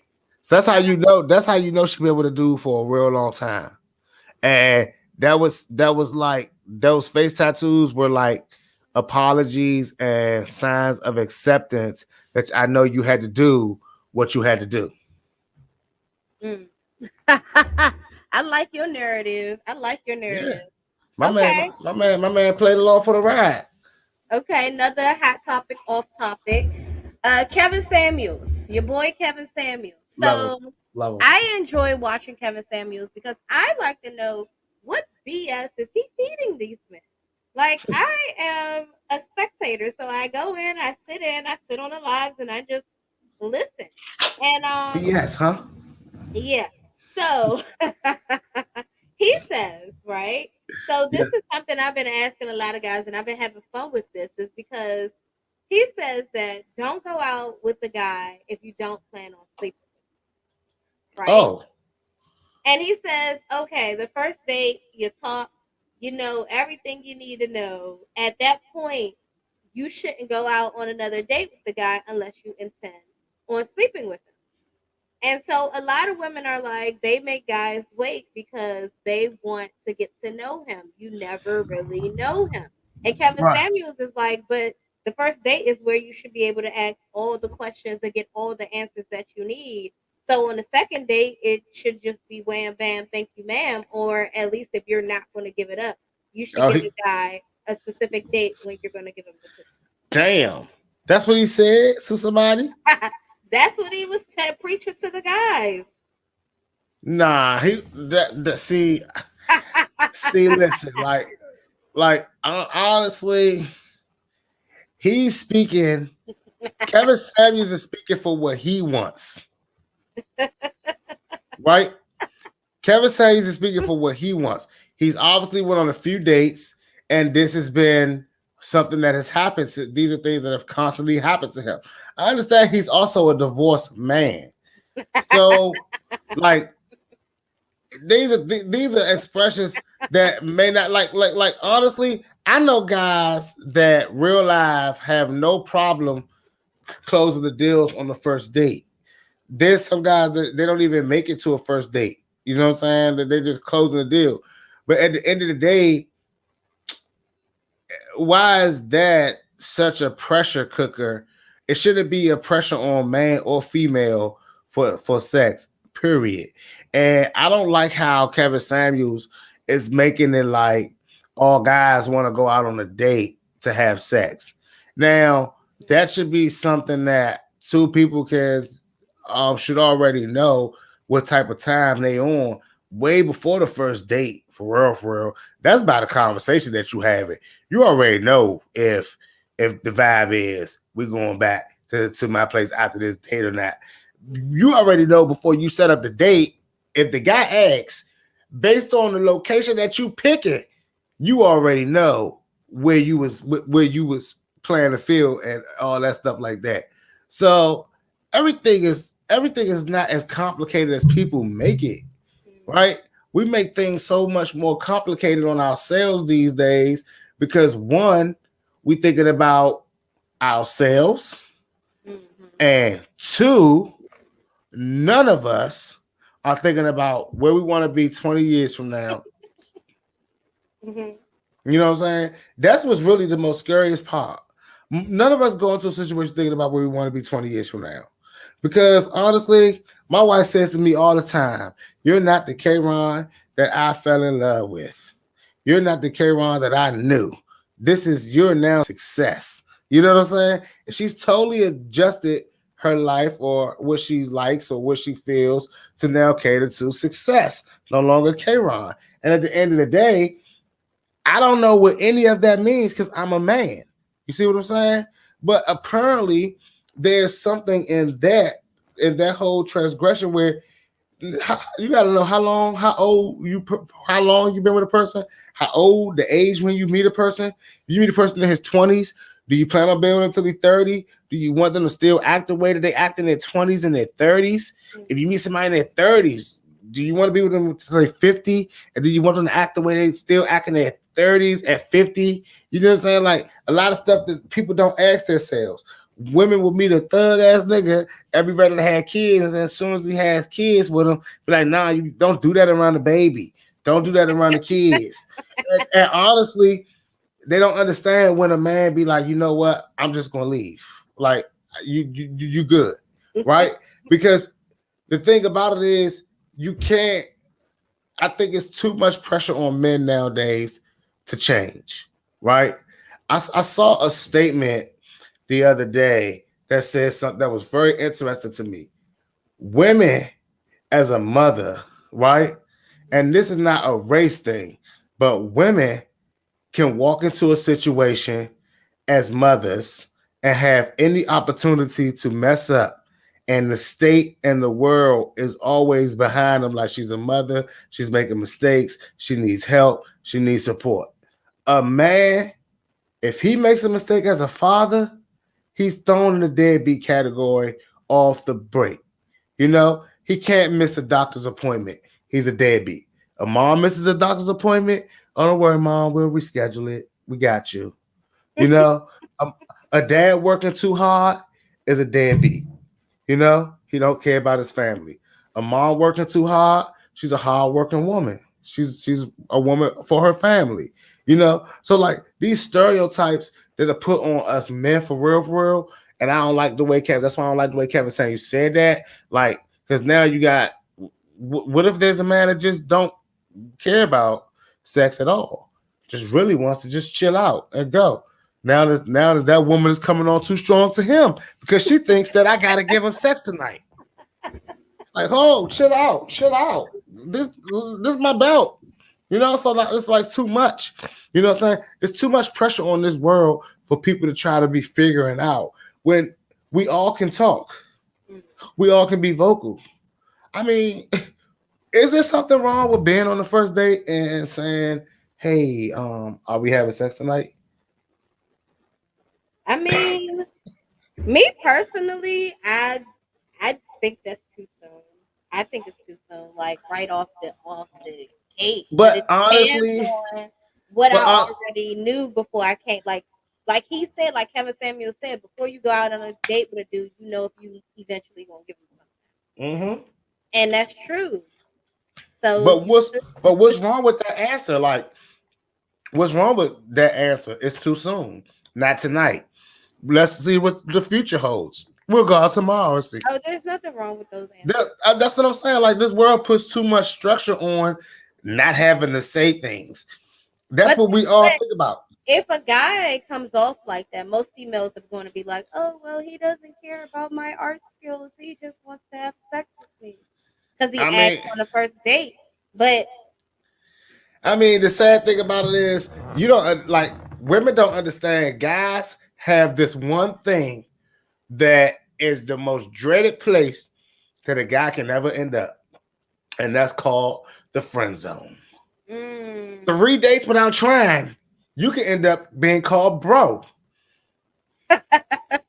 Nah, is it really that serious? man, listen, too many appearances without trying can have you being like bro and sis status. And Mm, now you look stupid. I never looked at it that Because at the end of the day, you never know what another bid is working on, you know what I'm saying, in way. her life. So you automatically got to show her, like, shoot, I'm trying to be here for the long haul, but it Mhm, steps to that. It steps to that. So obviously, you know what I'm saying? And trust me, mhm, if you're over 25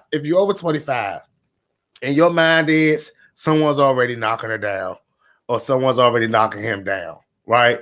So mhm. at the end of the day, you're not thinking that everyone's walking around virgins. And you're Right. also thinking that this night out is probably your first time in a long time out, the same as mine.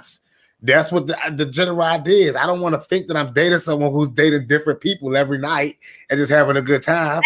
So I want to believe that you're just in the same mood as I am. If we have a good time and we get drinks and stuff like that, and we both feeling lit, I want to believe that you are feeling the same way that I'm feeling. Mhm. And it's really like a conversation that should be had, that I believe that could be had. And it usually should be had before you take your last few drinks. If you're in a situation where you're just drinking like shots and chilling and stuff like that, if let's say if you're going for 5 shots that night, by the third shot you should be asking so that you can know how your So, feelings, yeah, so how it's your over. feelings, yeah, you gotta know how your feelings is going into those last shots. If they're gonna Mhm. be just conversationalist or if it's got to be getting ready for the real world. So yeah. I don't know. I just felt like he was now teaching guys or giving guys I don't know, the ammunition to just want to go hard on sex, like on the first or second date. And I feel like, yes, even though you guys know that you may be sexually attracted to each other, like maybe there's some topics that y'all didn't cover. Like, you know what really blows me about Kevin Samuels? Like, he was a married man, right? Mhm. And I think that if you're giving relationship advice to people who are asking how to get married, now he can admit that their marriage within the marriage was wrong, right? Things happened that were out of line. He wished she could change. She wished that she could change. But the steps to get married, he can admit that that's what the steps to actually get married. And he doesn't give those steps to people. He know damn well when he met his girl. No, listen though. He know when he took his girl out on that first date, he didn't smash. But yet he still married her. No, he still murdered. That was the one that got him to the altar. So why is he telling guys to start going ham and be willing to smash on the first date? He also The know that second date. listen, he also know that he was not going to ham on that girl when he wanted to marry her and asked to marry her in the beginning, right? So and like he calls it simping. He calls it simping. He admits that that's what he did. You know what I'm saying? But at the end of the day, he's not giving these steps in a true, genuine manner. He's giving these steps in the sense of being a divorced man who Yeah. is being definitely bitter, but on the prowl. You know what I'm saying? And he's talking like this. Why? Let me tell you why he's talking like this to guys and telling them that they should be going smack on the second date. Well, let's just be real and don't shoot me. I felt the shot. I felt somebody pull the trigger. But ladies are pretty much broadcasting that and promoting that. And it's like, you didn't hit that when you went out with her last night? I mean, like, honestly, you can't go to a person's page these days without finding drawers, underwear, twerking, any type of nudity under the sun. It's weird, right? It's so weird that certain, like, I can't even open up my Instagram without in the room with certain people. You got to be looking around and make sure it's like church. You got to make sure that no one's around when you open up your Instagram because you don't want them to see the wrong thing on your timeline. And it's like, I didn't even know she did this. She just sings. She just raps. But now she's doing this. You know what I'm saying? I don't even know what's going on today's world. So when you ask a person and you see a person, you like, y'all not having sex? You know, it's like, wait, we're not having sex tonight. That's all you promote. That's why I started following you. That's why I started liking you. Now, obviously, if you follow the churchy one or whatever case may be, I mean, you have an idea of what the feel is when you ask these girls on a date. If you meet them at work, you know what I'm saying? You meet them somewhere like where it's like a setting where you don't know. But if you meet these girls in the club, and they all in that junk rubbing on each other, doing all this crazy stuff, drinking up a storm, and then you get her number, and then she go out with you the next night. I mean, that's your fault, because if she wasn't dancing on you at the club and dancing on all her girls, then you probably should have read the signs. You know what I'm saying? But if she was all up on you in the club and got a number, and then you went out on a date, hey, who was wrong or right? Like, did you do this to get a date, or was you trying to get a mate? You know what I'm saying? So it's like, it's a wild world out here. Like, everything in this game is so wild. Like, you never know. You never know. It's scary that way. It's scary that way. And I don't blame Summer Walker for bringing out her old boyfriend, and I don't blame Kevin Samuels for feeling like this in the world of today. But I just feel like Kevin Samuels is supposed to be teaching men how to get relationships and wives, and he know damn well that's not how he got his first wife. And that attitude that he has is why he lost his first wife. I mean, trust me, like, I be cracking up when I be listening to this. Like, I love Kevin Samuels because he tells it like it is for the people that are in a certain lifestyle. You know what I'm saying? Like, obviously, he has no advice for me as a married man because he's talking about, you know, being in free relationships, moving around, boyfriend, girlfriend status, dating, getting to know phases. He has no advice for me. I mean, he didn't make it probably as many years as I made it in marriage. So, whatever.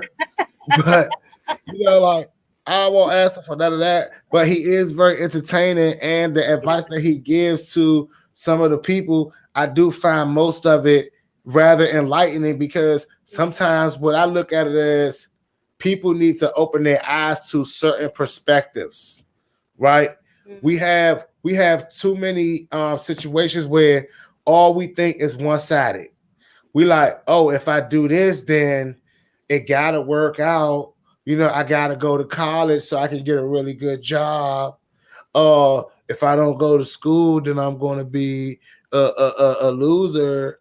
And then you tell a person, well, you know, Bill Gates dropped out of college. You know, Steve Jobs dropped out. You know, you start naming people like, what? You know, it was funny because this guy was talking to me. He's like, yeah, man, you can't do nothing without a high school diploma. You can't do shit. I said, well, you know, Lil Durk ain't got a high school diploma. He said, Lil Durk ain't got a high school diploma. I said, I know you ain't into stuff like that, but I was just saying. But let's talk about that because when I thought about it the other day, a lot of our wealthiest or richest black people are entertainers. That Well, we see because there's a lot of billionaires that's into oil companies and all types of stuff. but they ain't black though. When you look up the richest black people in the world, okay. But as far as here, it looks like a lot of the wealthiest people are entertainers, and I have a problem. Yeah. Well, I mean, don't have a problem with that because entertainment is only thing that black people own. I keep telling you But like that's this. not fair that It, you know it, what I'm it, saying. That's it, all our kids have to look up to. Is like you nah, see, can't that's the be a thing. Bill Gates or you can't be a Elon Musk. You have to be a Jay Z or a Beyonce. Like that's Nah, that's the thing. That's the thing, right? The first step is called building and having an infrastructure, right? Then it's called drawing interest.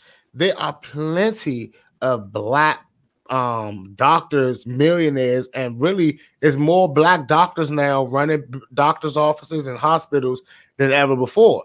But the reality of it is that's not something that gets broadcasted because those opportunities. Look at it when you find out who their parents are, who their grandparents are. They may have come from entertainment, but they now have what we call opportunity to get into the door. Because honestly, it's you gotta be able to use what you own. If you don't own anything, you don't have any power to do anything.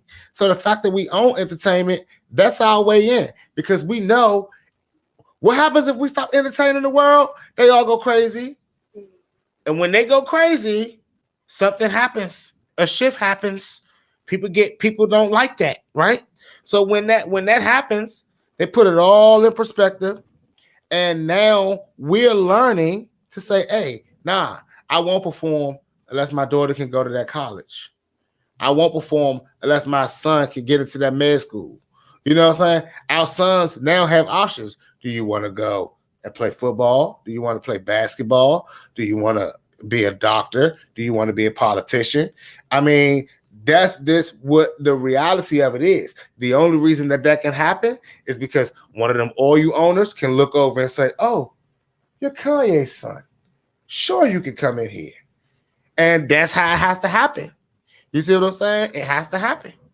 but I feel like it also as a culture, it's more of that uneducated. Like, hey, you can be rich without being educated. Look at this person. Look at that person. Look at this person. But what I'm saying is, it's drawing the kids away from. There's also still educated, rich black people. You know what I'm saying? Like Yeah, you have an option. It's not a complete waste of time, like a lot correct. of us think it is now. Um, But that's why I said a lot of the youth glamorize the artists. They don't glamorize the CEO or the producer.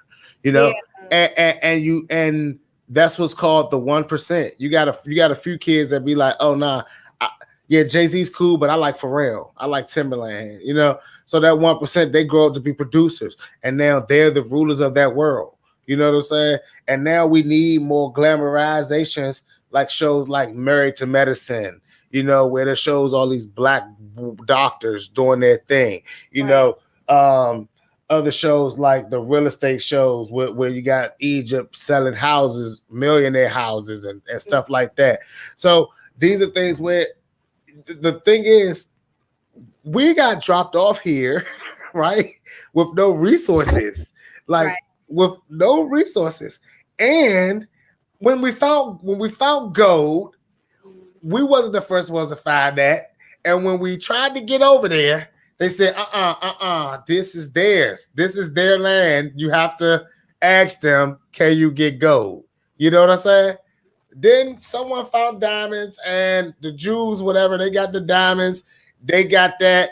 You got the white people obviously got the land and the mm, everything else, the oil and all that good stuff. So then you start asking yourself, well, what do we have? We don't got the trees, so we can't make the paper, can't make the wood.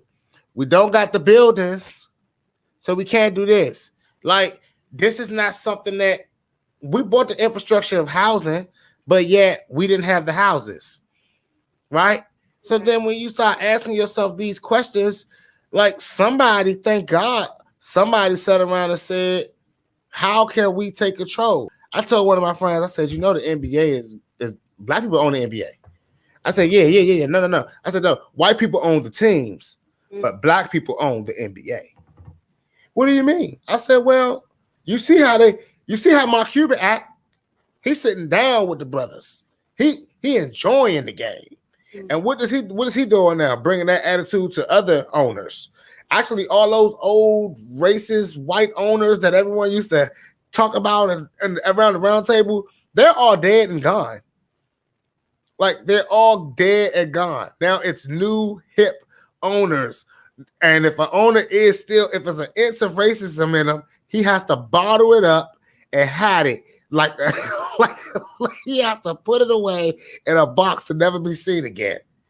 Because the minute it gets seen, someone will take everything that he built away from him and make him sell it to someone else who loves black people.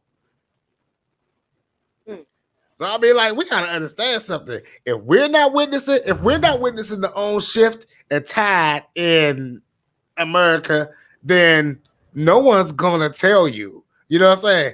It's like you know how you sit at a red light and you sit there and you may like fall asleep. No. Well, you may be in your phone texting, or you may be not paying attention and the light turns green, and maybe a car hump you, or you'll start seeing cars fly around you like I'm gone, right? But that's how this world is right now. You may find somebody nice enough to sit behind you and honk you and tell you it's a green light, but everybody else is going to get on the gas and go right around you while you're looking down, while you're not paying attention, while you don't know what's happening. No one yells run when they see the guy with the gun anymore. Nope. No one yells that anymore. They just start running. They just start running to take it off too. Take off. I'd be that one person. Well, what happened? Listen, let me tell you something. Why are you running? That's because you think white. And that's right. That's right when we're talking money. But we talk about the streets, you got to keep it black 100%. If one person run, you run. Shoot. Why are we running? No. I mean, like I'm just saying, man, I ain't gonna lie, man. I'm just thinking about everything so differently now because I look at things from a different perspective. I don't know if it's being down here in Atlanta and saying, oh, wait, you own this company? Wait, you own this company? And they're black. You know what I'm saying? They're like 50s, 40s, 50 years old. And it's like $1 million, $1 billion companies. And it's like, wait a minute, this is freaking epic. You know, rubbing elbows with millionaires that's young enough to be my uncle, not my pops. You know, like I'm like, damn, what was I doing? Well, I know what I was doing in high school. I was fighting every week. You know, little old me, violent little kid, you know. But I got it together right around 17, 16, 17, maybe 17. I got it together. I figured it out. And then I had about another spurt at 23. Then I hit my 30s and there was a whole nother me. Yeah. You know? That's a whole new person to get to know too. I mean, the evolution is oneself, right? So like it's like when we go back to the fact of artists evolving their music and changing, like, yeah, we grow. And yeah, we definitely gotta want to make music for older crowds when we get older, but we gotta understand something. How many more transitions do you have when you get really older? How many more opportunities do you have to really grow? Yeah. And those artists that are catering to the older people, how much longer do they have to cater to the older people before the older people don't want to be catered to? I seen an old dude tell me on Facebook today, Eminem is trash and Black Thought was better than Eminem. Then he told me I wouldn't understand because I was born after 1973 and he was born in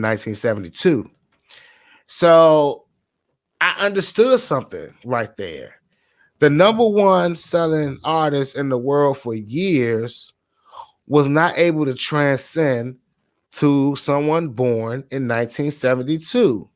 Mm. Why is that? One of my friends said it so eloquently. He was born before hip hop was born. Yeah. He knows jazz and country, which makes it perfect sense why he thought the Roots were better than Eminem. Now, who said this? Some old dude on old book. Oh, okay.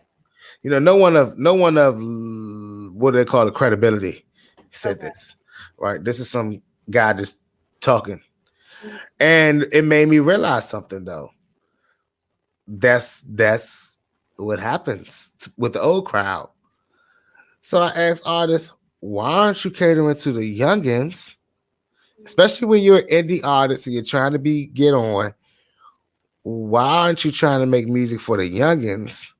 That way that at least if they give you about 10 years, which takes about 10 years to break, you'll be right on point with them and their culture and their LSA qua, their finance.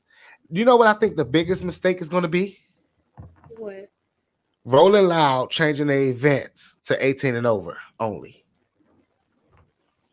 Is it all ages? instead of all ages. Why?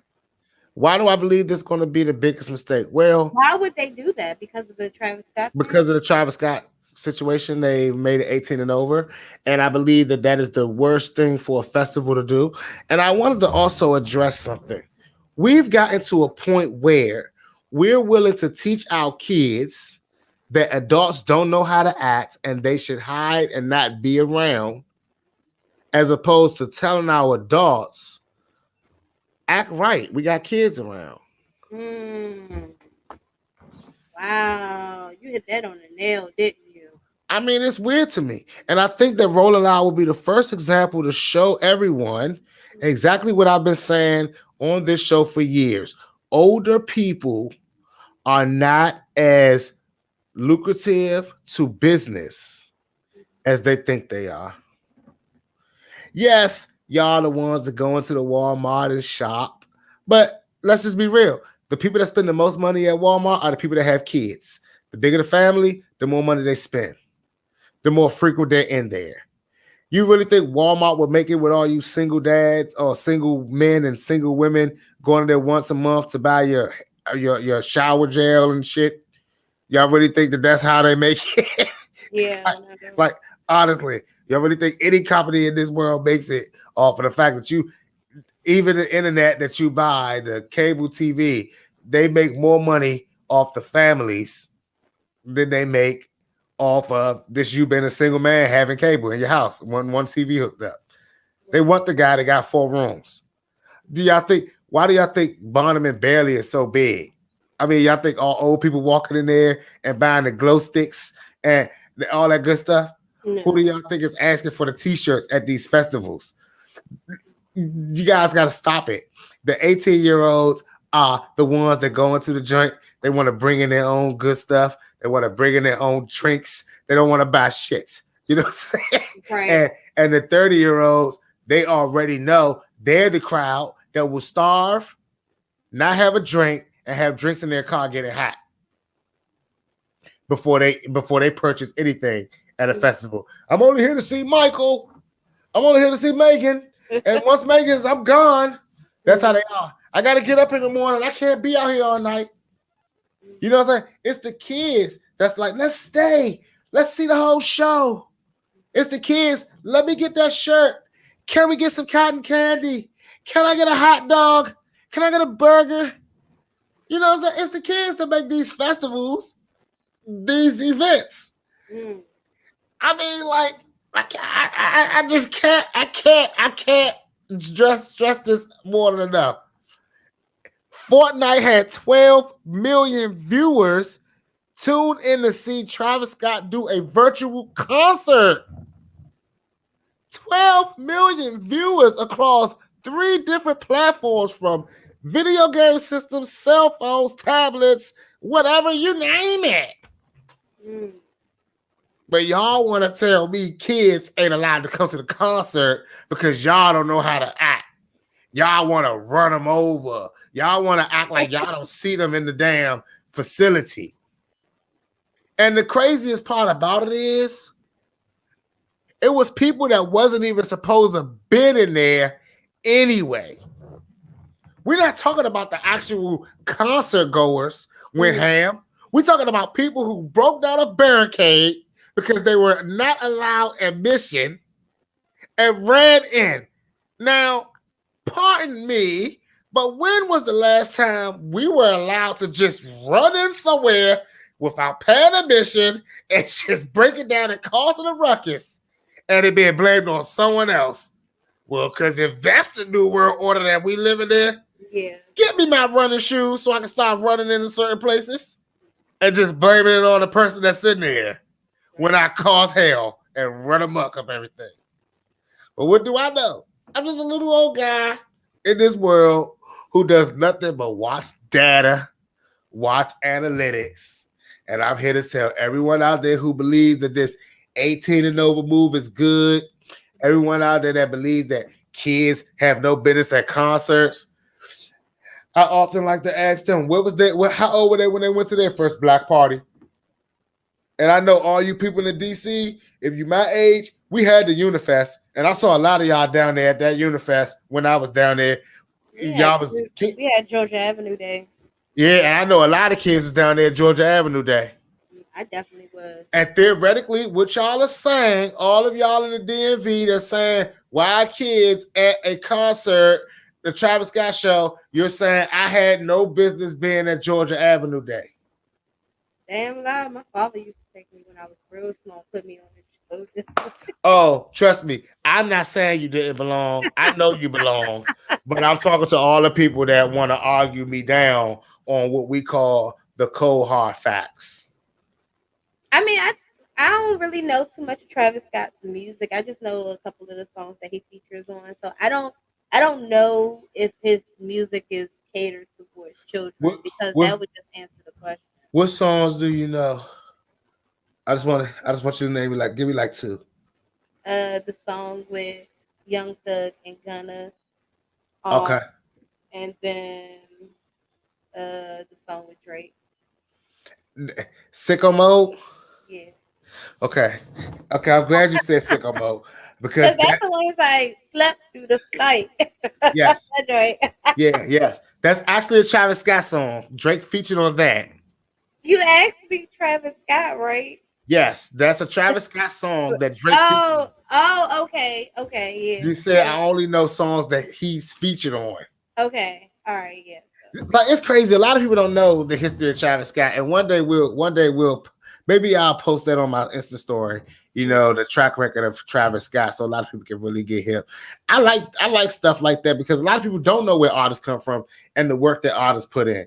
I posted on my Instagram story the other day. I don't believe that anyone knows where I'm from. And I have to admit that. I got to stand by that. When I see, like, a lot of people say that these things don't matter, y'all, but when I see these lists, these top 50 lists, or these top 25 lists from the DMV, from DC or Maryland, and I don't see my name on it, I get a little offended. Why? Don't you see it's like kind of like clicked up though? Like nah, that ain't how I see it. When I look at the list, I see just like a certain type of artist. Nah, that ain't how I see it though, right? I see it like this. VH1 and Double XL and all these other people that make these ridiculous lists, they are at least entitled to do a little bit of research, right? You shouldn't just be allowed to put a list up, even if it is clicked up, and no one checks you on it, and no one checks these people on it, right? And I don't like to brag or toot my own horn or anything like that. You know, but I do often ask myself, what's really going on in the DMV? Do people know that I'm from DC, raised in Maryland? Do people really know that? I don't think so. You know, I think people really don't know. But it also depends on what are the criteria for this list? Yeah, like I don't know if it's performance. No one outperforms me. if it's records, none of their records are better than mine. Like, period. I Uh-huh. mean, it can't be drip because, well, it can't be that. Like it can't. It definitely can't be about what we doing or the moves we making because go just hitting LA and hitting DC is not like like I hit like 5 or 6 cities in the past 2 months. 5 or 6 states, I mean, in the past 2 months. Freaking fly miles going crazy, but that's neither here nor there. You know what I'm saying? Like, it ain't about charts, obviously, because ain't none of them on the charts or even fully registered. And I'm like killing the charts right now. So we ain't paying attention to that. I mean, like, I don't know what it's about. What is it? Someone need to tell me what is they making this list on, and they'll tell me streams and all that shit like y'all did last time and try to show me where Black Youngster was or all these people was on Spotify, because y'all already know I'm shitting on all of that too. But that's not even here nor there, right?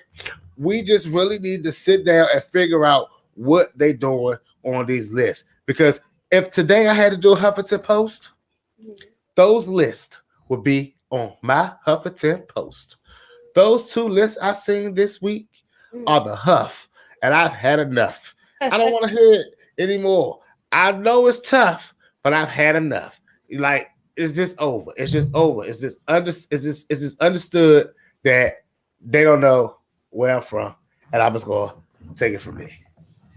Jezabel, what you got going on? What you got coming up this week? We live Wednesdays, y'all, 7 p.m. to 8 p.m. Right here on YouTube. Also, make sure you guys are checking out the website, tuning in to Live 365. And yeah, definitely, just, I don't know, tuning in. Yeah. And y'all already know, like, if y'all in the Atlanta area on Friday, I am doing a day event, happy hour. That's going to be at 349 Decatur Street in Atlanta, at the Graffiti Lounge. That is this Friday. So y'all definitely pull up to that. I'm there from 10, of course, to 2. We're going to be live on the air. So if y'all want to hear some requests, y'all want to come in and say some things on the air, get off some things off your chest. All right, y'all come on up there. Just don't come up there. Just only show love. Come up there only if you try to show love and get some drinks in your system, get some good food in your system. We're going to be running that special 6 special because of Sixxcess. Much success. You're going to be getting your drinks, food or whatever for $6 if you mention Much Success at the drink. So y'all already know. Come up there and rock out with me. Also, I am still on iHeartRadio Monday through Friday, Hip Hop 9-5. That is Monday through Friday, 10 to 2. So y'all already know this Friday will be a live airing from Graffiti Lounge. If you haven't hit that like and subscribe button down there, hit that button that's right down there.